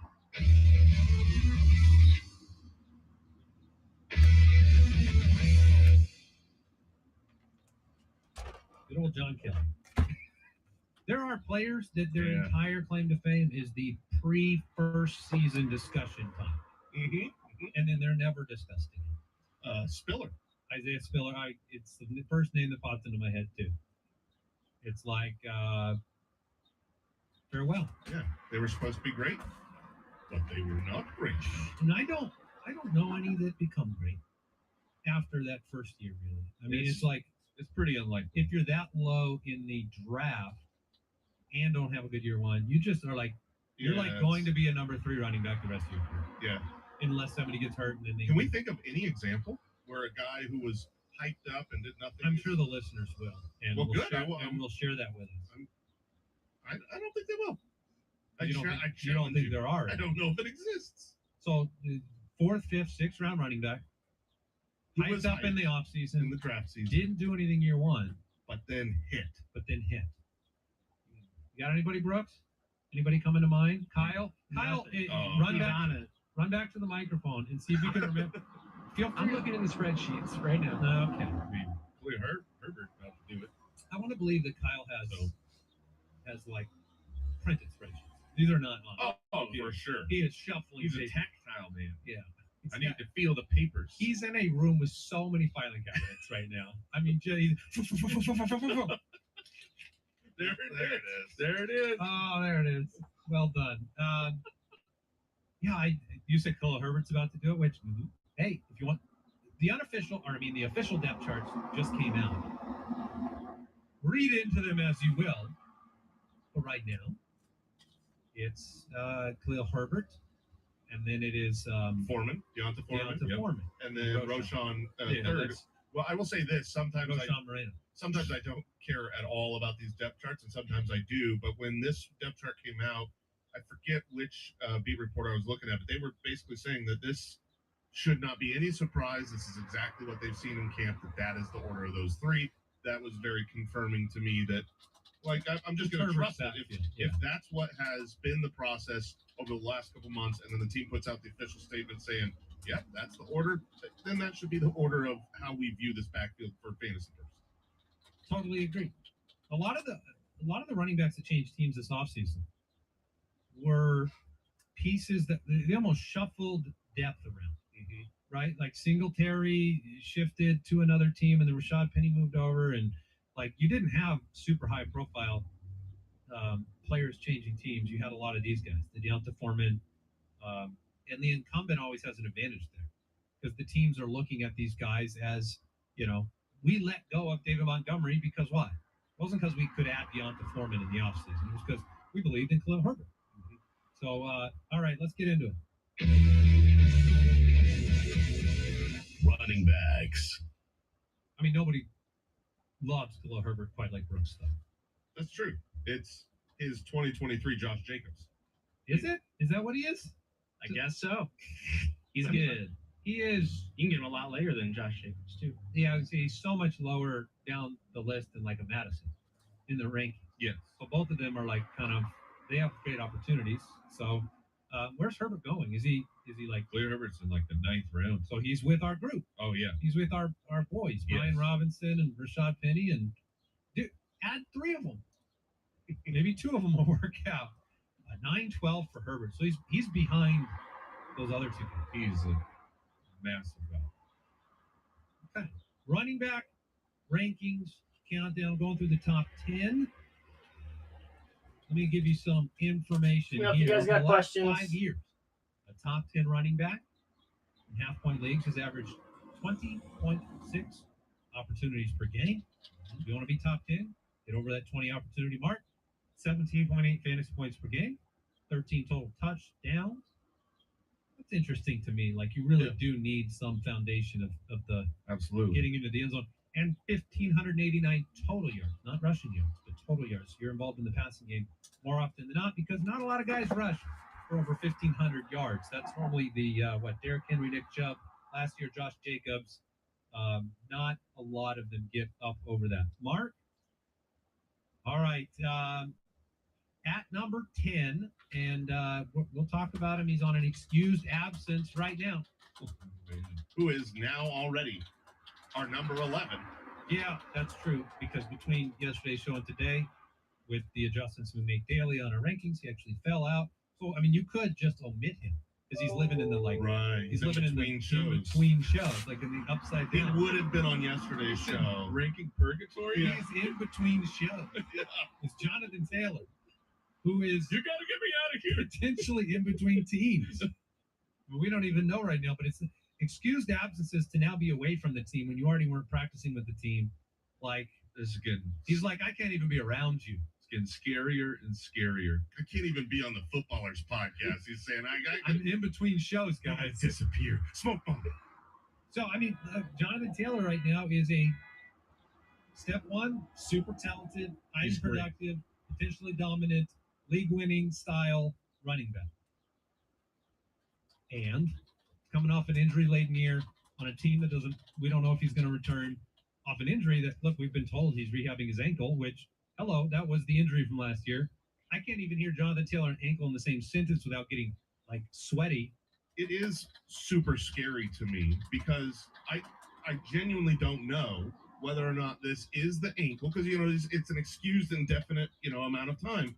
So it sounds like it's money. It sounds like it's like they're having contract That issues. ankle would feel better if the if ankle there were- would be fine if he signs an extension. All of a sudden, he'd be back Sure at Feel practice. a lot better. But also, they're saying it's the ankle, and if it's the same ankle that he had surgery on this offseason and that put him let me know out if you guys got last any year, questions. the timeline says he shouldn't be having ankle issues. So it's hard to know what to believe here, but it scares me. Like, my risk meter goes up with Jonathan Taylor because if he's still dealing with this ankle, I mean, we're 4 weeks away from the start of real NFL football. Oh, baby. That's not a great situation. We saw what happened to him last year with that injury. So if he's not ready to go, very, very scary. Obviously, the talent enormous.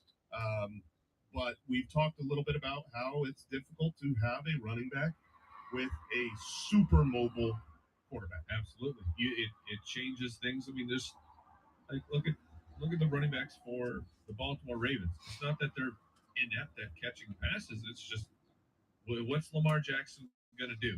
Is he gonna dump the ball off, or is he gonna use his superpower and go run the ball, potentially gaining 10 to 15 yards?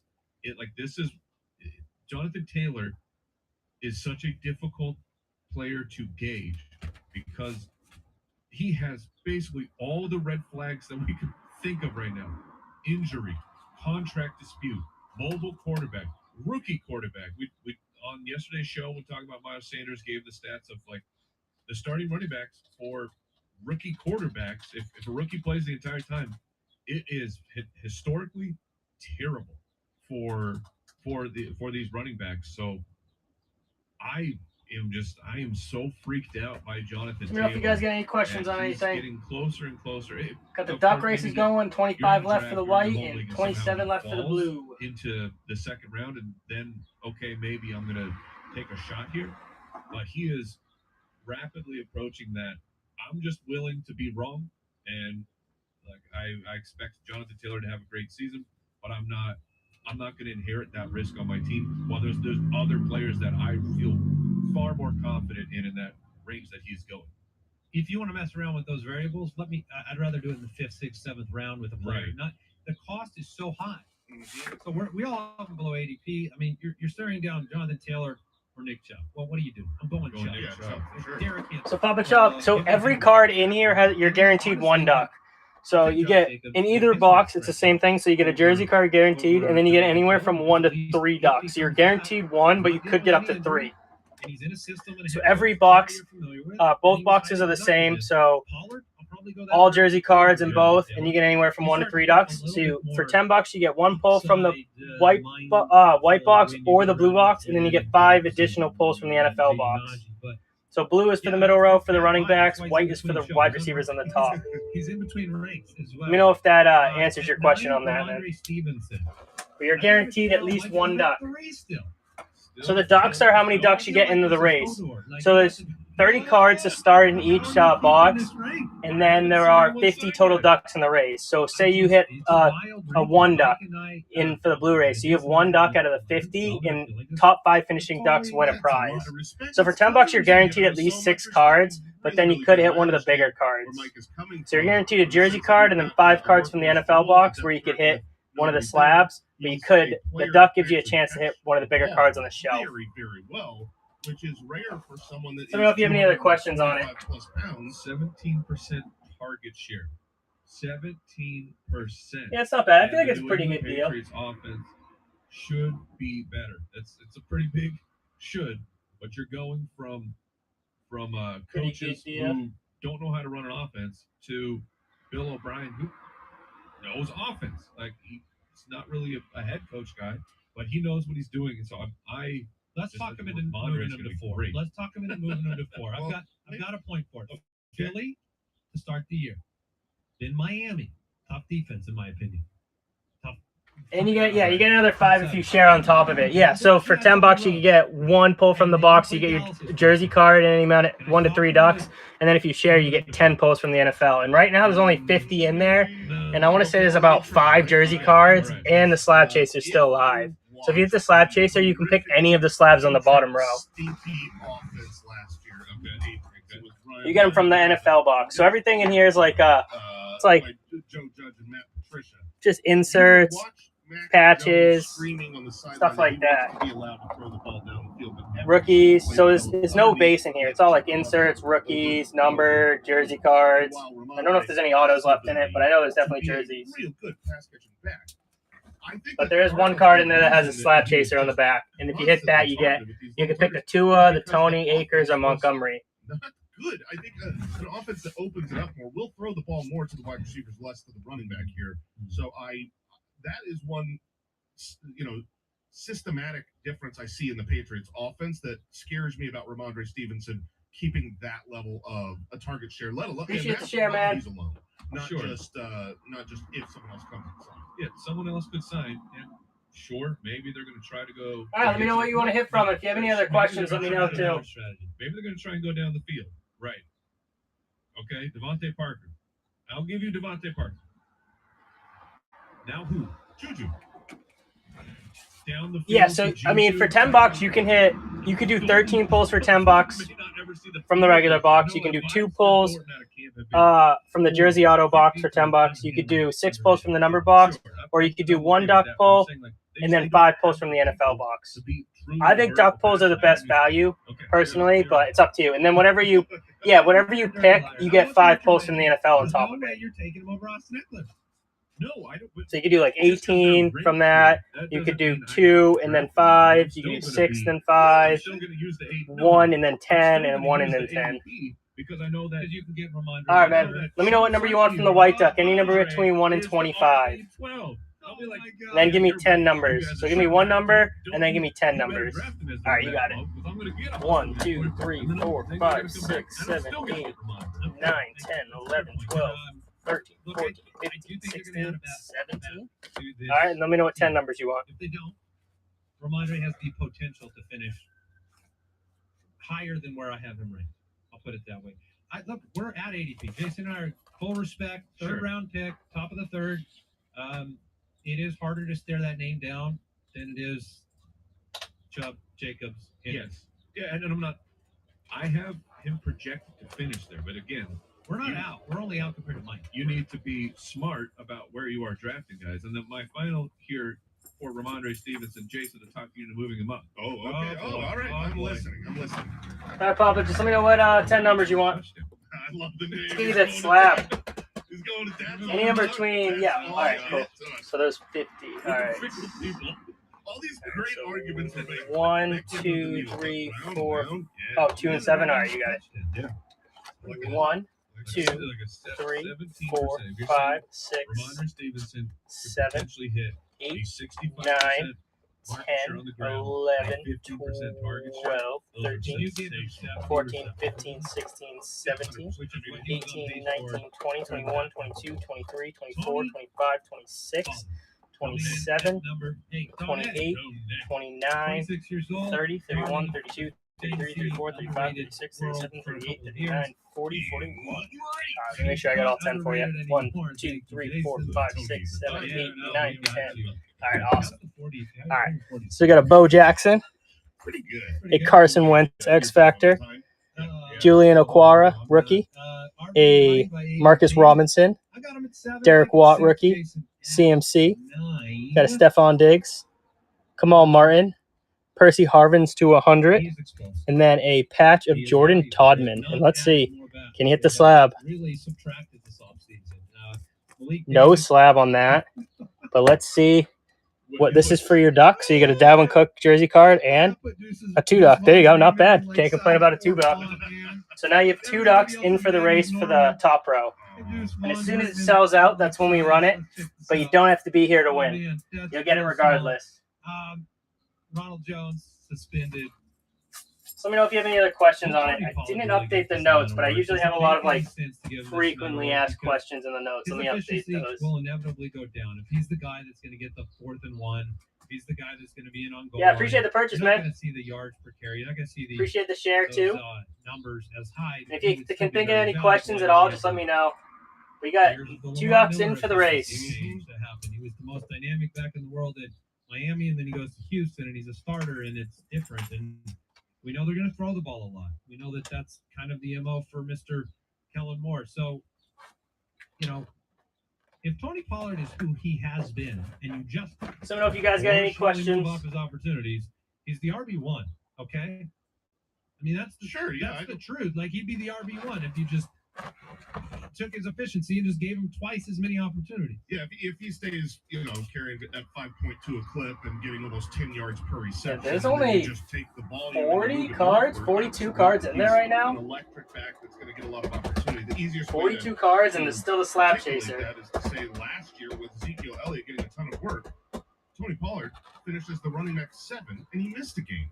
So he should be better than that this year, but that's just not how football works. It's not. We've seen this situation plenty of times in the past, and when he is now the dude, I have no doubt that he will get more work because he only had 193 carries last year. He'll be in the 200s. Is it 220 or is it 250?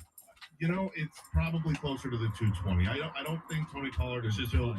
Yeah, that's fine. If his passing work stays the same. I mean, obviously he's on this top 10 show because we think he's a really, really. So if you guys have any questions, I am skeptical that he will be able to keep the efficiency. Appreciate the share, the hit house. You just got to make a purchase, and then with your purchase, you get 5 bonus posts from the NFL. And right now, there's only about 40 cards in there, and there's still a slab chaser. I was really, really hot for Tony Pollard at the beginning. So if you have any questions. It looked like when they let Zeke go. And it seemed like he was gonna I'd love to give the 5 polls if you shared it, but I can't do the shipping on top of the 5 polls, unfortunately.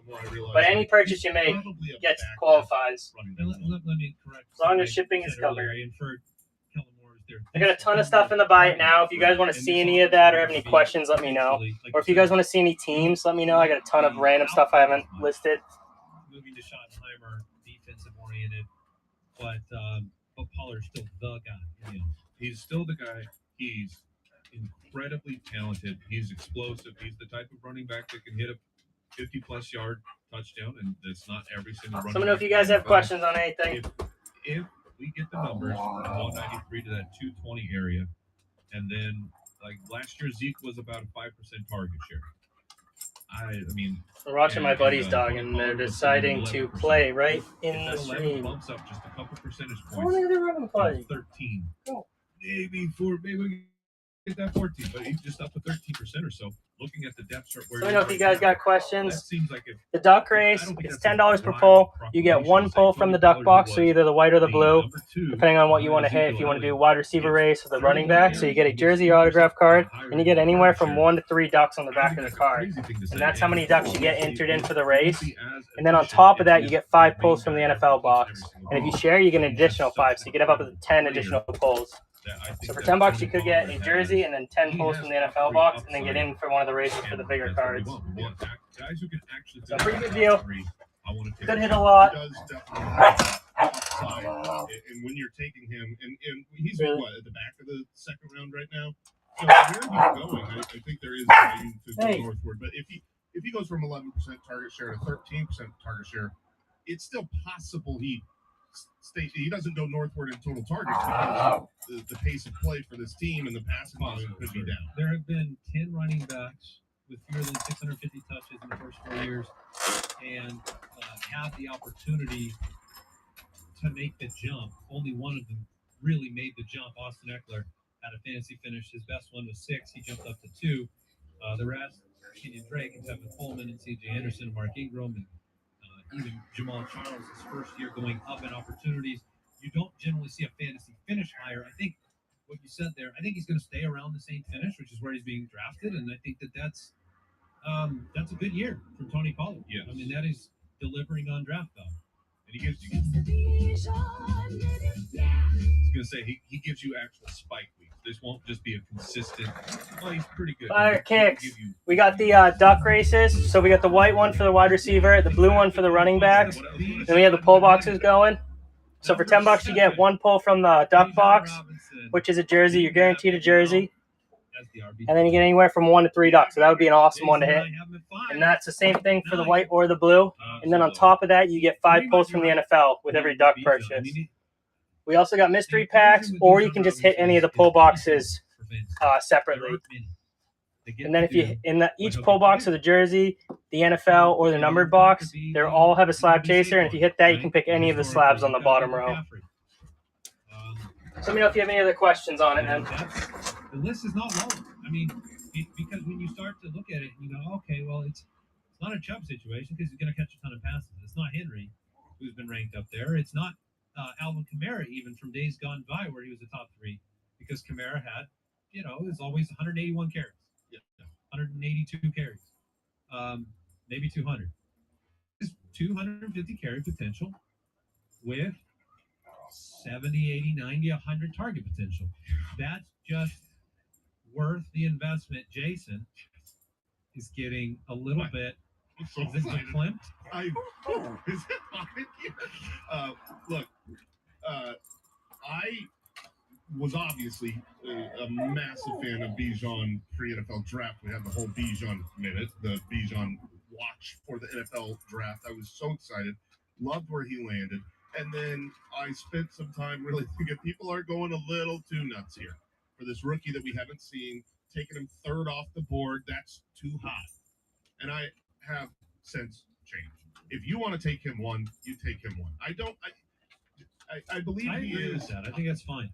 I believe he's a player that is as good a pure running back as there is in the league. I mean, the Chubb and Henry style is different and better in a bruising way, but he is as good a running back as there exists, and he is Christian McCaffrey levels of pass catching as a running back. He's elite in both. He has the draft capital. Let me know if you guys have any questions. The rock. You look at this team last year, and the biggest knock is, well, they're probably not a great team, a great offense. Desmond Ridder, is he really going to be able to support a lot?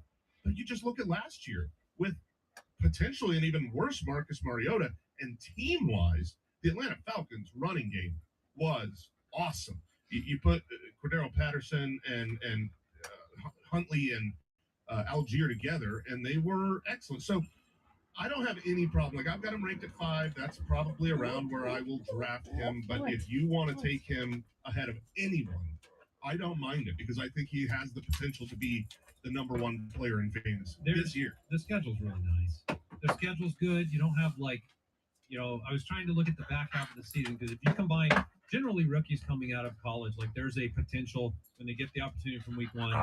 It's a long season in the NFL. It's longer than the college game, and you'd say, okay, sometimes these guys tire out a little bit.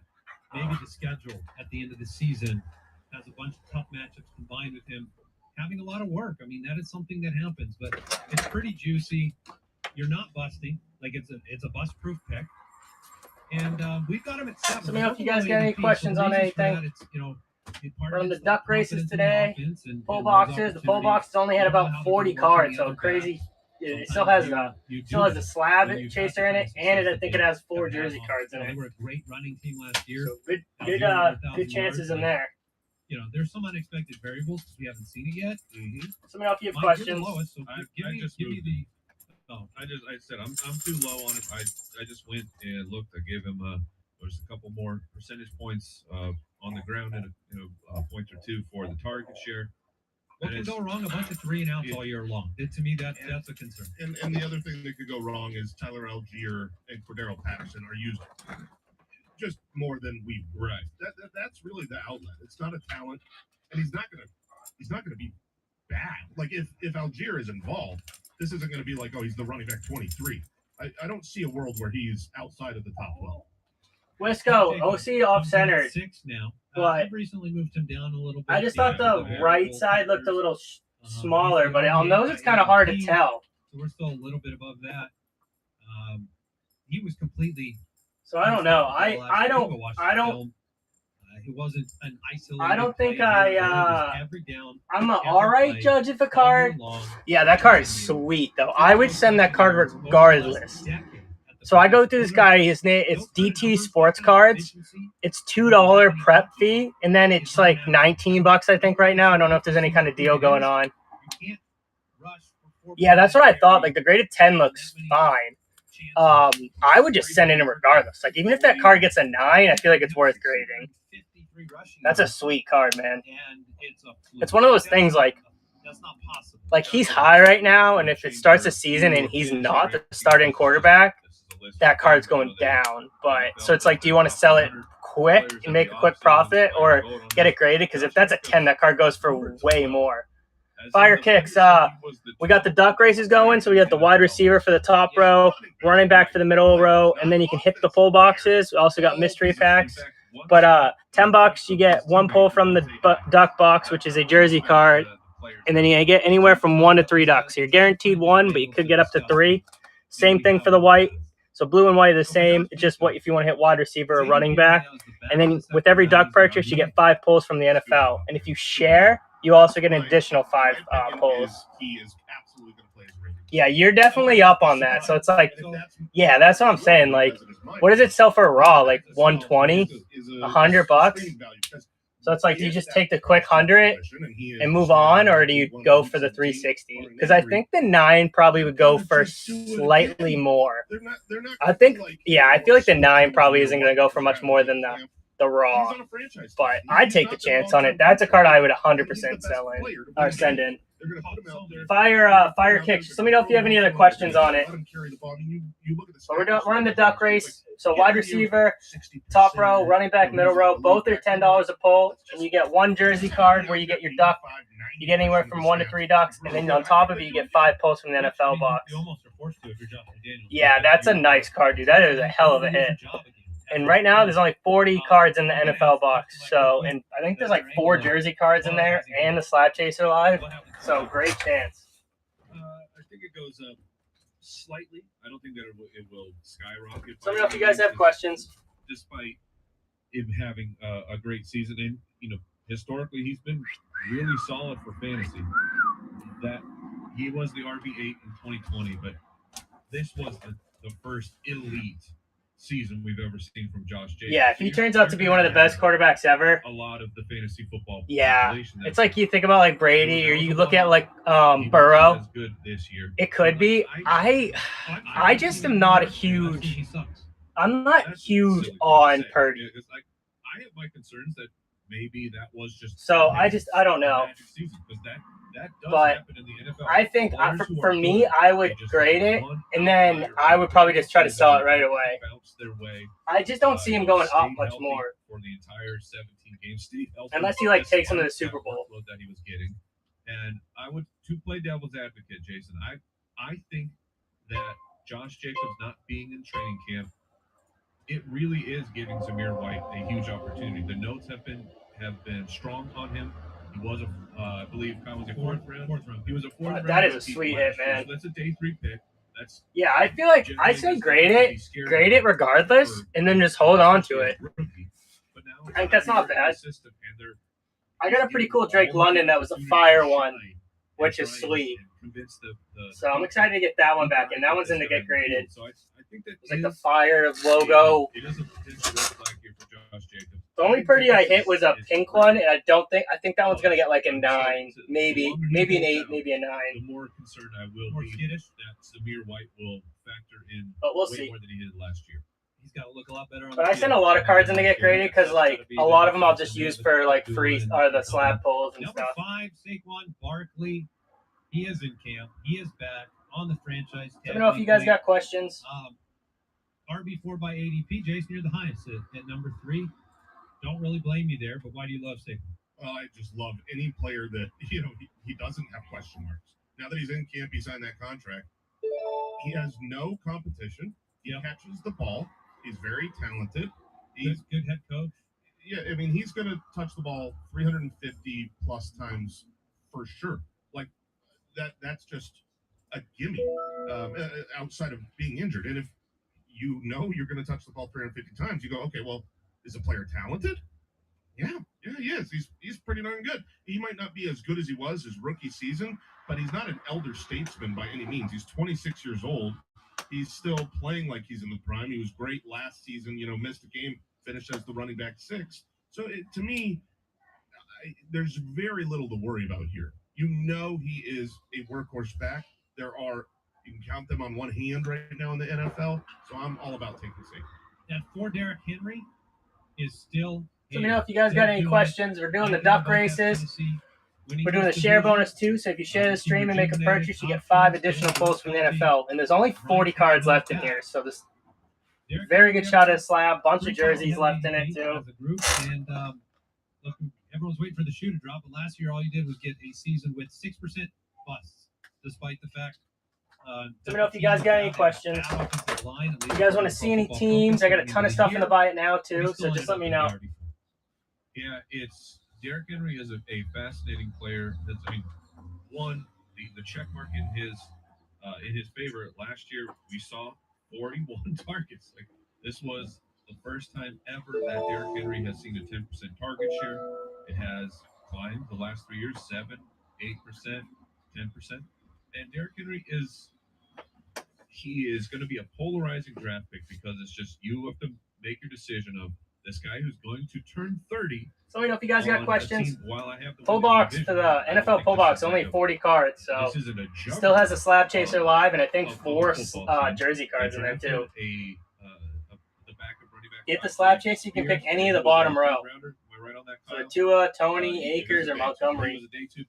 So there's that going against Henry, and it's just the Higgins is from the wide receiver duck race. So for $10 you get a pull from the box. You're guaranteed a jersey card, and then you get anywhere from 1 to 3 ducks on the back of it. So you get guaranteed 1. You could have up to 3.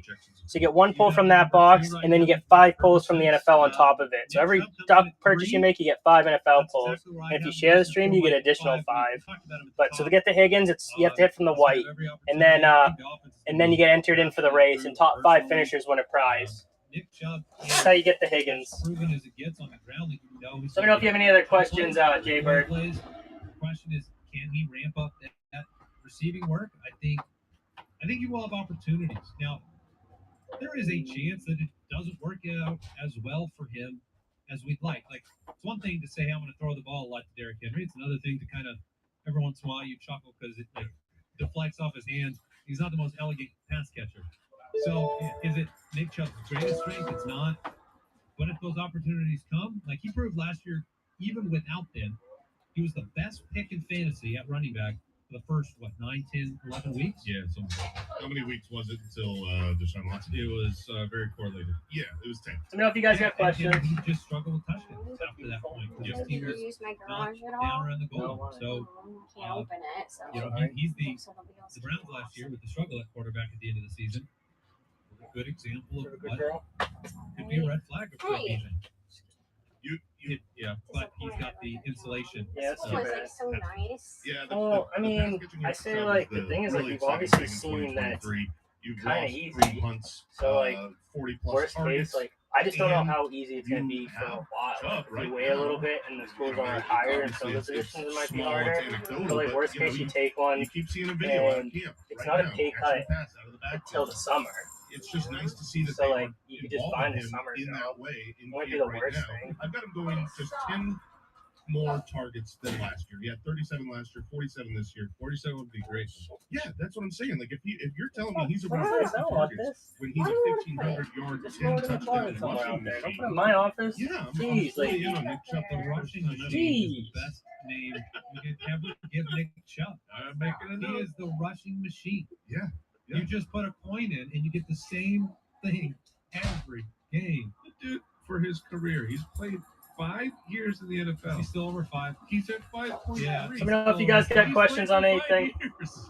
All right, and number 2 and number 1, I'm going to lump them together here, guys, because they do the same stuff, which is everything. Austin Eckler at number 2, Christian McCaffrey at number 1. That's why is Bijan. It's like the only guys in the league that do everything. It's Austin Eckler and Christian McCaffrey. And Saquon and Bijan.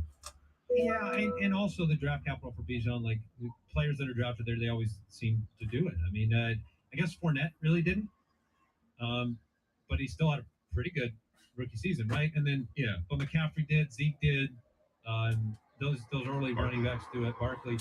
But Austin Eckler last year, dominant yet again. He's had 36 red zone touchdowns in 2 years. You know, his own quote on how important this season is, because he's looking for that cash money. Let me know if you guys got any He said, questions. "This season What's will up, be one of Alan? the most impactful seasons I've ever had." Like, I believe him because he's got that capability in this offense. Variable, new offensive coordinator. Kind of, he's been a extreme efficiency touchdown scorer. That's the thing that Mike's brought to light. I mean, Jason and I have been too. Mike's got him down a little bit.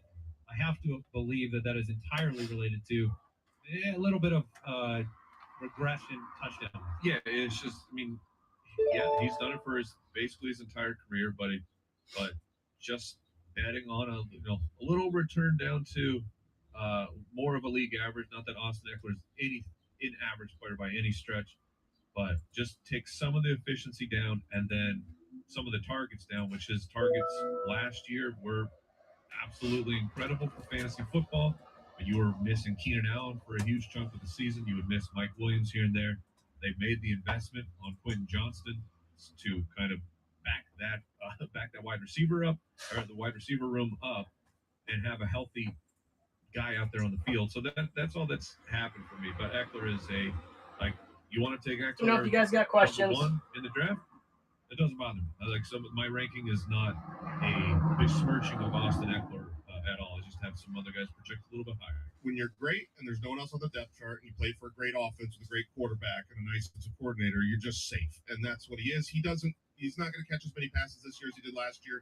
What you're talking about, Mike, when he was on the field with Mike Williams and Keenan Allen healthy, his target share was vastly different than when one of those were missing. But he doesn't need to. You know, he had 127 targets this last year. 2 years ago, 2 years ago, he only had 94. That's probably closer to where he'll be this year. But he was the running back too. This defense has always been a defensive promise, not return.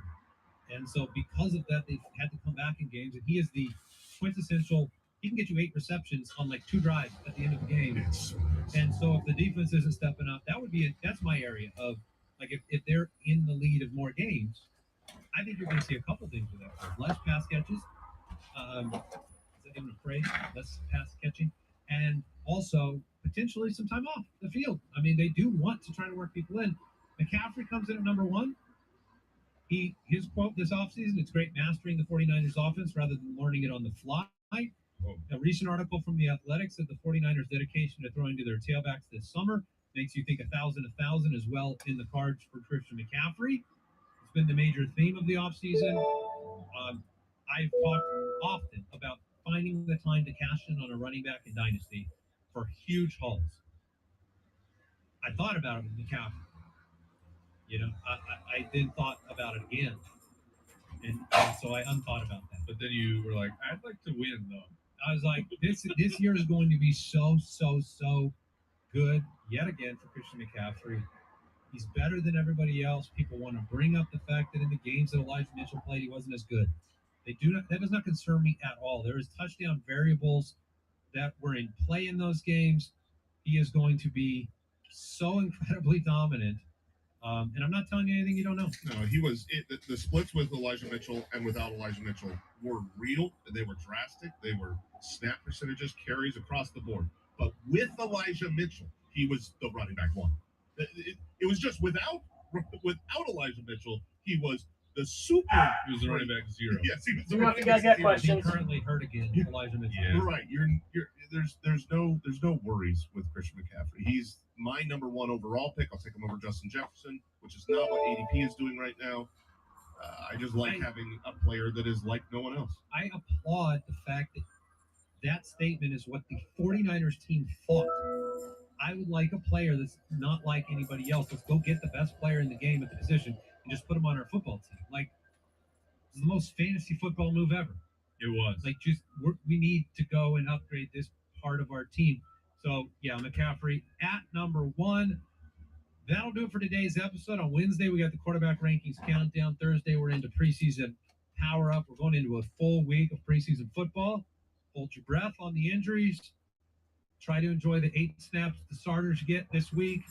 We'll be looking at what some of these rookies, the opportunities they get, the fact that you're going to see the Tajee Spears and other backs like that get a chance to, Roshan Johnson, get a chance to get on the field and see some snaps the way we did with Israel Abanikanda and company. Mock draft on Friday as well. Ooh, live show in LA on August 26th. Come see us, ballerslive.com. Yeah, and then check out the Ultimate Draft Kit if this wasn't enough for you today, which I know it wasn't. It's just an hour. You've got more hours in the day. UltimateDraftKit.com. Back tomorrow with another episode. Goodbye. Goodbye.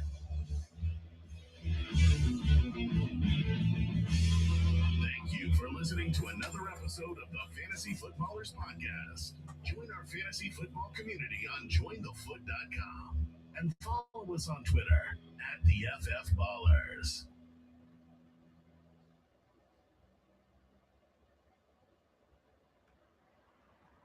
It is a Wednesday, and for those of you veterans, you fantasy football today, longtime fans, diehards. Yeah, not a Christmas movie. Wednesdays are the fun days, especially during the season. Our most fun episode, in my opinion. I love the Wednesday shows.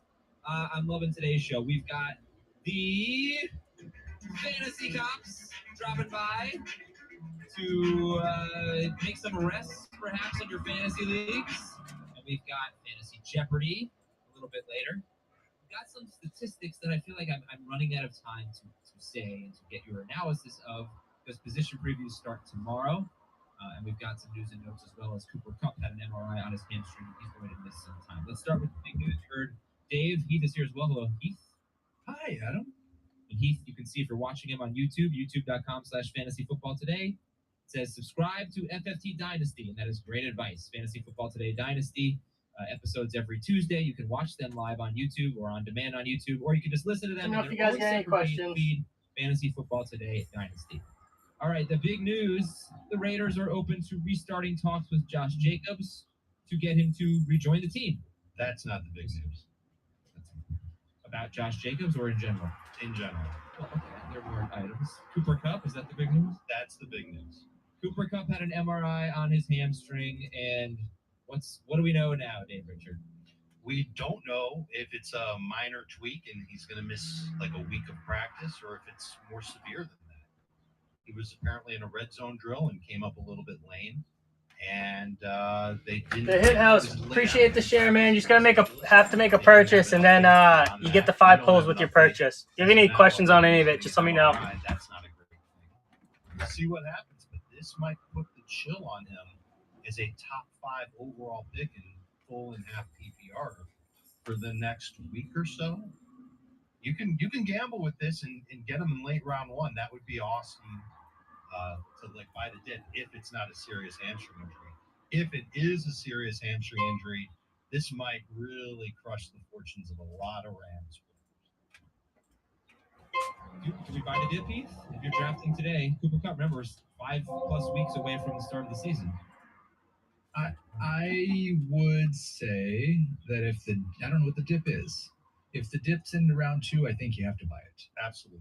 I would also say that my Baked Burger Dynasty League team is obviously cursed. I drafted Jonathan Taylor in round 2 and Cooper Cup in round 3. So much for win now, win never.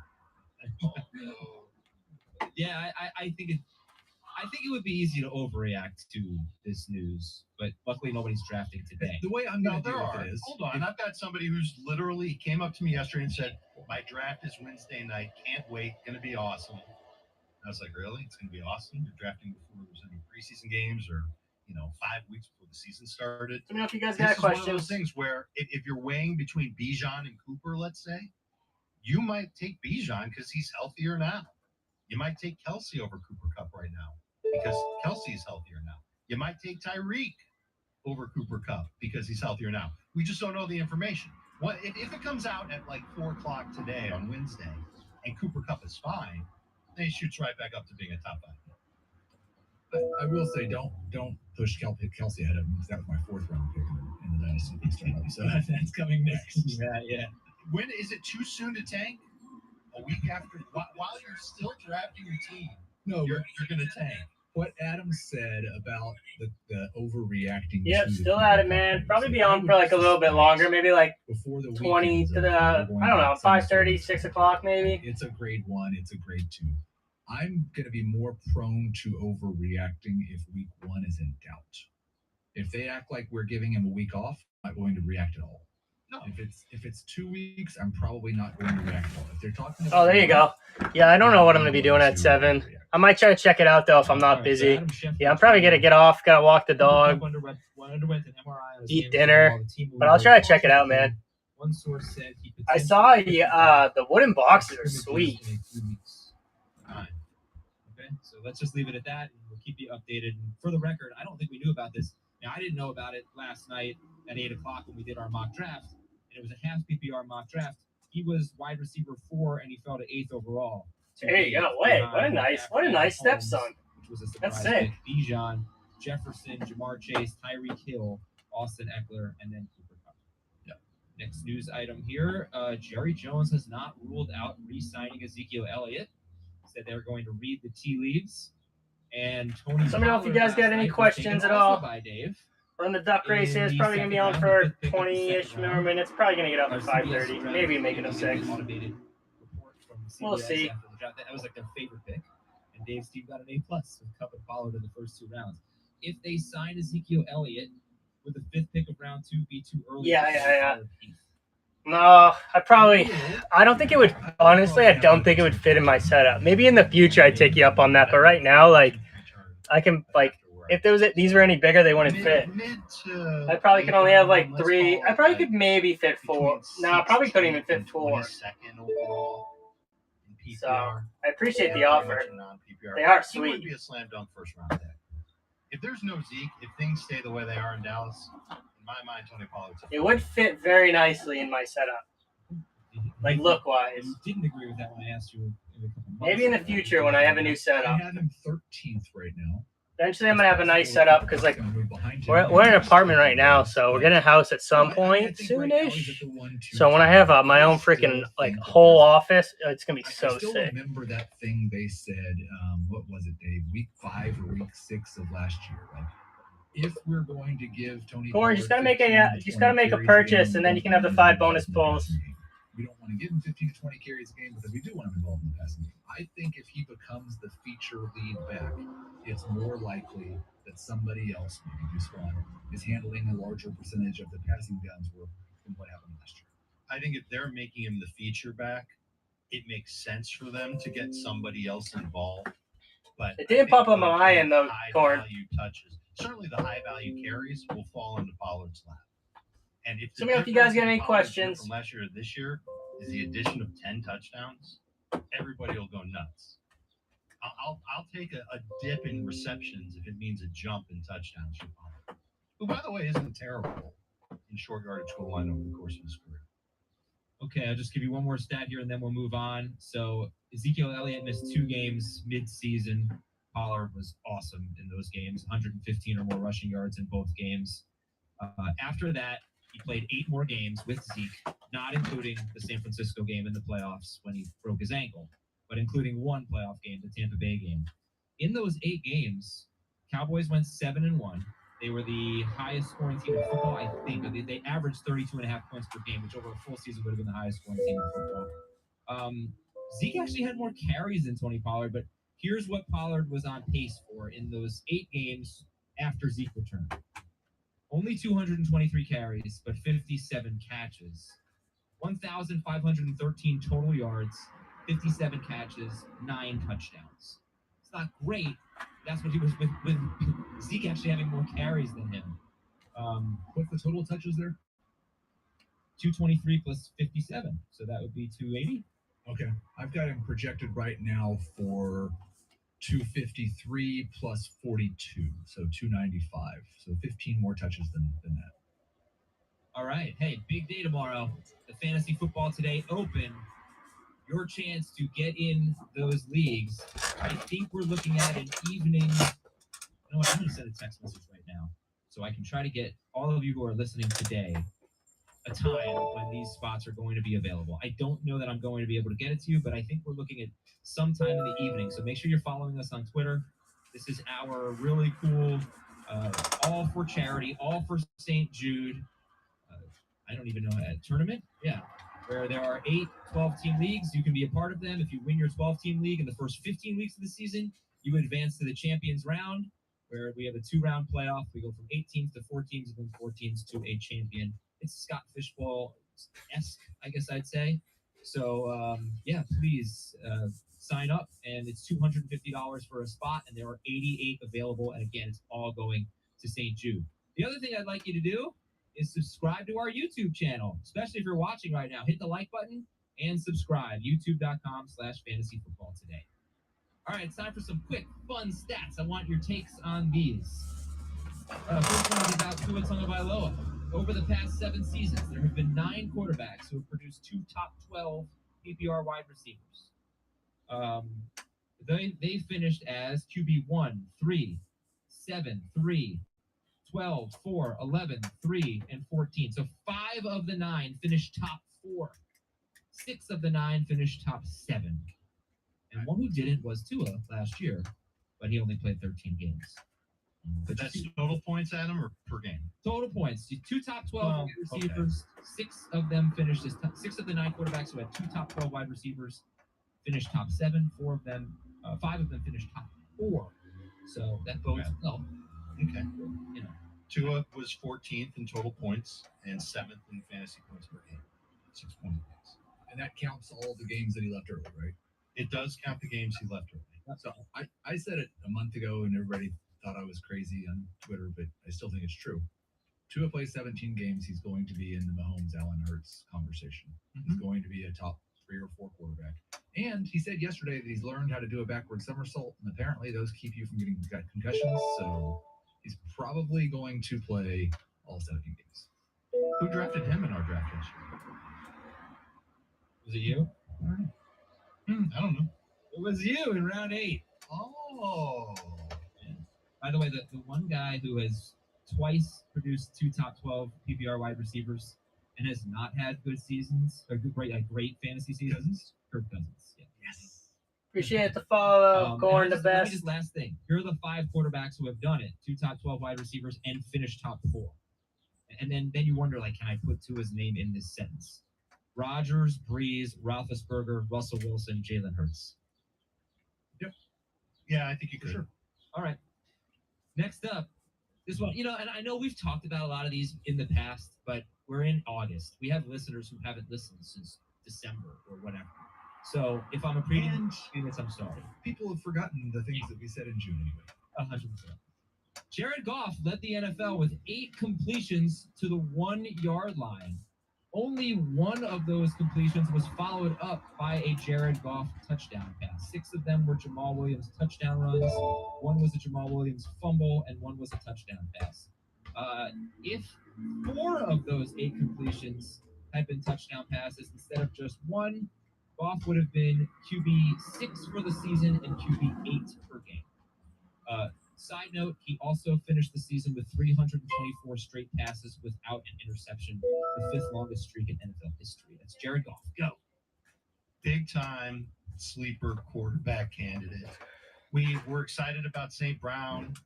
Laporta's a late round pick. Jameson Williams has gooey upside once he comes back after his dumb suspension. There's a lot of intrigue with this offense. Jahmyr Gibbs is there. And if Goff's offense and supporting cast is better than it was last year, and we think that it is, then he's absolutely got a shot to finish as a top 12 fantasy quarterback. And you can draft him in any double-digit round you choose in one quarterback leagues. And I even think he's going to get you at least 25 points in week 1 against the Chiefs. So definitely a name to keep in mind. I will say that while that stat is true, he also had his highest touchdown rate in the last 4 seasons, and a touchdown rate that was 10% higher than his career norm. So I have a hard time saying he was unlucky in terms of touchdowns last year. But it suggests that there's room for even more scoring. And his career suggests there is room for regression. I don't like this negative stuff. Come on. I'm just saying. None of us are drafting Jared Goff as a top 10 quarterback, so you agree with me. Of course, but I wonder, do you make him a priority pick in a 2 QB league? Where did he go in our? We did a Superflex draft. Where did he go in that? Because I'm assuming what Adam's saying is, like, yes, I think he's a bigger priority because him and Cousins and Rodgers and Geno are all a bigger priority in that league because their production is much more valuable in that format. But we're basically saying if Jared Goff had some of those turn into touchdowns, he would have been Geno Smith last year, right? Yeah, basically. So why would we move him ahead of Geno Smith, who just added JSN? I don't really care that much about this stat. I know I gave it. Look, sometimes stats don't matter. This one, it might be a David Montgomery stat. It just feels fluky to me, and not super relevant. But all right, I don't know where he went in the Superflex draft because I'm having trouble pulling up the results, and I'm pretty sure I took him as my QB2. All right, next stat. Aaron Jones always gets his targets. 4 straight seasons, finishing 2nd on the team in targets. That is pretty remarkable. Aaron Jones, 4 straight seasons, finishing 2nd on the team in targets. If he does that, probably going to like him in round 4, I think. Dave, what do you think about Aaron Jones in the passing? Oh, I think he'll still be close to 2nd in targets. I just think that there's enough now at wide receiver and maybe more of a demand on the quarterback to spread the ball around to put that in some jeopardy. But he's the one that's going to get the targets in that backfield. I don't think Dylan's going to get them unless Jones is inactive. I'm still more concerned about Jones' time. What a run we've had with this, by the way, right? Yeah. Let me know if you guys got questions on anything. It's me, and somebody's going to make a joke about me having the best internet in South Florida. And so every time it's not me, I'm happy. And I'm flustered because it was me this time. Yeah. No, I'm still drafting Aaron Jones as a number 2 fantasy running back, in large part because of the catches that I expect him to get. He's one of probably 6 to 8 running backs who, based on all evidence we have, are being drafted too low, except for the fact that he's at the age where he could walk off the cliff at any moment. There's a half dozen of these guys, maybe more. And Jones is he's already 29 or going to be 29. Like, he's 28, he will be 29. He's terrifying, but also probably a value if he doesn't go over the cliff. Right, you're not taking him in round 2 anymore. He's I like him in round 3. At 3-4, how many catches you give him? I have myself. Yeah, I've probably got him right. I'm gonna guess. Let me know if you guys got questions on anything. I'm gonna guess I have him at 45 to 50 this year. Yeah, that's what 59. I'm at 48. Oh, it's a big difference. All right, well, how about Aaron Jones or the next guy, Najee Harris? Who would you rather have? And here's a stat about Najee Harris. Last 9 games of the season after their bye, he was the number 7 running back per game in half PPR, number 9 per game in full PPR. The average 4.1 yards per carry, which was a lot better than what he did in the first half of the season. And he was on pace for 310 carries and only 32 touchdowns. Sorry, 32 catches in those last 9 games. And even on a 32 catch pace, Najee Harris was a top 10 running back per game because he got so many carries and he scored enough touchdowns.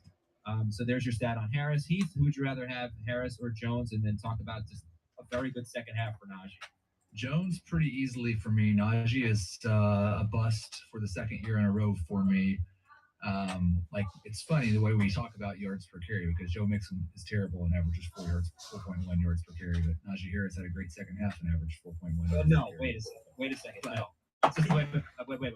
That is totally a slight to me, and I have to defend myself. I'm just saying 4.1 was respectable compared to what he did in the first half of the year. And if you get 310 carries, which is what he was on pace for, then 4.1 yards per carry is fine, and he'll be great value in late round 3. Mixon stunk last year. You know, it wasn't very efficient.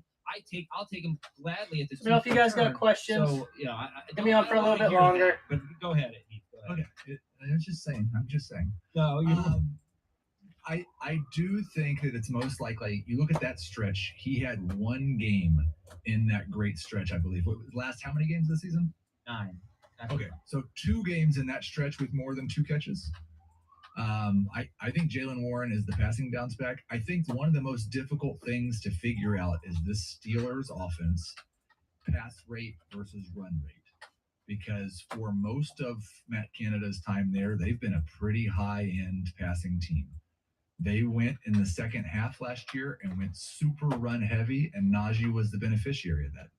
Does that continue into this year, or has Kenny Pickett taken a step forward in his second year, like most quarterbacks do, and they're going to go back towards what they were before the second half of last year? I think that probably determines whether Harris is a 5 pick in round 3 or whether he's a bust. Because if they go back to the 650 pass attempt pace that they've been for most of Canada's time there, then I think Najee's a bust because Jalen Warren's going to do more than passing game than Harris. I'm gonna be on for like a couple more minutes and then we're getting off. I don't want to come off like the big Najee Harris guy, but I would say I can make a case that they're going to be more run heavy because one of the things that Najee Harris had in the second half of the season that he didn't have in the first half was T.J. Watt. But T.J. Watt had been there all the rest of Matt Canada's That time. was Ben Roethlisberger. I mean, that was Ben Roethlisberger. They obviously No, it was Mason Rudolph and Duck Hodges for one season. But last year they were a ground and pound team when their defense was so much better when TJ Watt was playing, and their schedule was easier too. I would just say if we're going to say any running back is definitively bad based on their career averages, it should be the guy who has 579 career attempts at 3.9 yards per carry, 147 career targets at 4.7 yards per target. The history of guys who in their first 2 years in the league have 500 touches and are that bad both in terms of rushing efficiency and receiving efficiency, well, no running backs ever had more than top 12 season for the rest of their career after 2 years that inefficient to start their career. Dave, I think you're the Najee guy. I'll take him 1 spot ahead of Jones in my running back rankings. And I buy into him being healthy. I remember it was before week 11 when Matt Canada said that he thought that Najee was back to full strength. All the metrics in his last 9 games are significantly better than the first 8. One exception being his catches per game. That went down. And so you can be worried about those catches, but I think you can be optimistic that Najee can be efficient on his runs. I think the offensive line, that was one of the things that we really did not like about Najee last year. It's a terrible offensive line. It's better. They've moved it in the right direction. This is what we see all the time. That pendulum swings when 1 year it's a terrible offensive line, and then maybe a season and a half later, that offensive line gets a lot better provided that they stay healthy. Najee is healthy. I still think he's a good player. He averaged 15.2 PPR points per game in those last 9 games. And that's not close to what he did as a rookie. As a rookie, he was 16.8. But I think that that's the range that I'm looking for. The only thing Najee Harris has ever done good is have someone give him the ball. Like, I don't know why we compare what he did in those last 9 games to what he did terribly in the first 8 games and act like he was okay in the last 9. Let's just compare him to all other running backs. He was not good his rookie year. He just got a ton of touches. He was not good last year. He just got a bunch of carries and scored some touchdowns from close range. Like, I don't know why we have to think that Najee Harris is still good. He's never been good. I think the point. Where do you have James Conner ranked again? Yeah, exactly. Where do you have Alexander Madison Point of ranked this again? stat, exactly. The point of this stat is look at the workload and if he gets that workload, and it was only a 32 catch pace, and even with that, with him losing catches, he was a top 10 running back because he was getting so many carries. That's the point. He is touchdown needy. He has 16 career games with 15 plus PPR points. Only 5 were without a touchdown. So 11 out of 16, he needed the score to get over 15 PPR points. All right, I'm going to be getting off. I'll be back on tomorrow around 2 p.m. If you guys have any questions, feel free to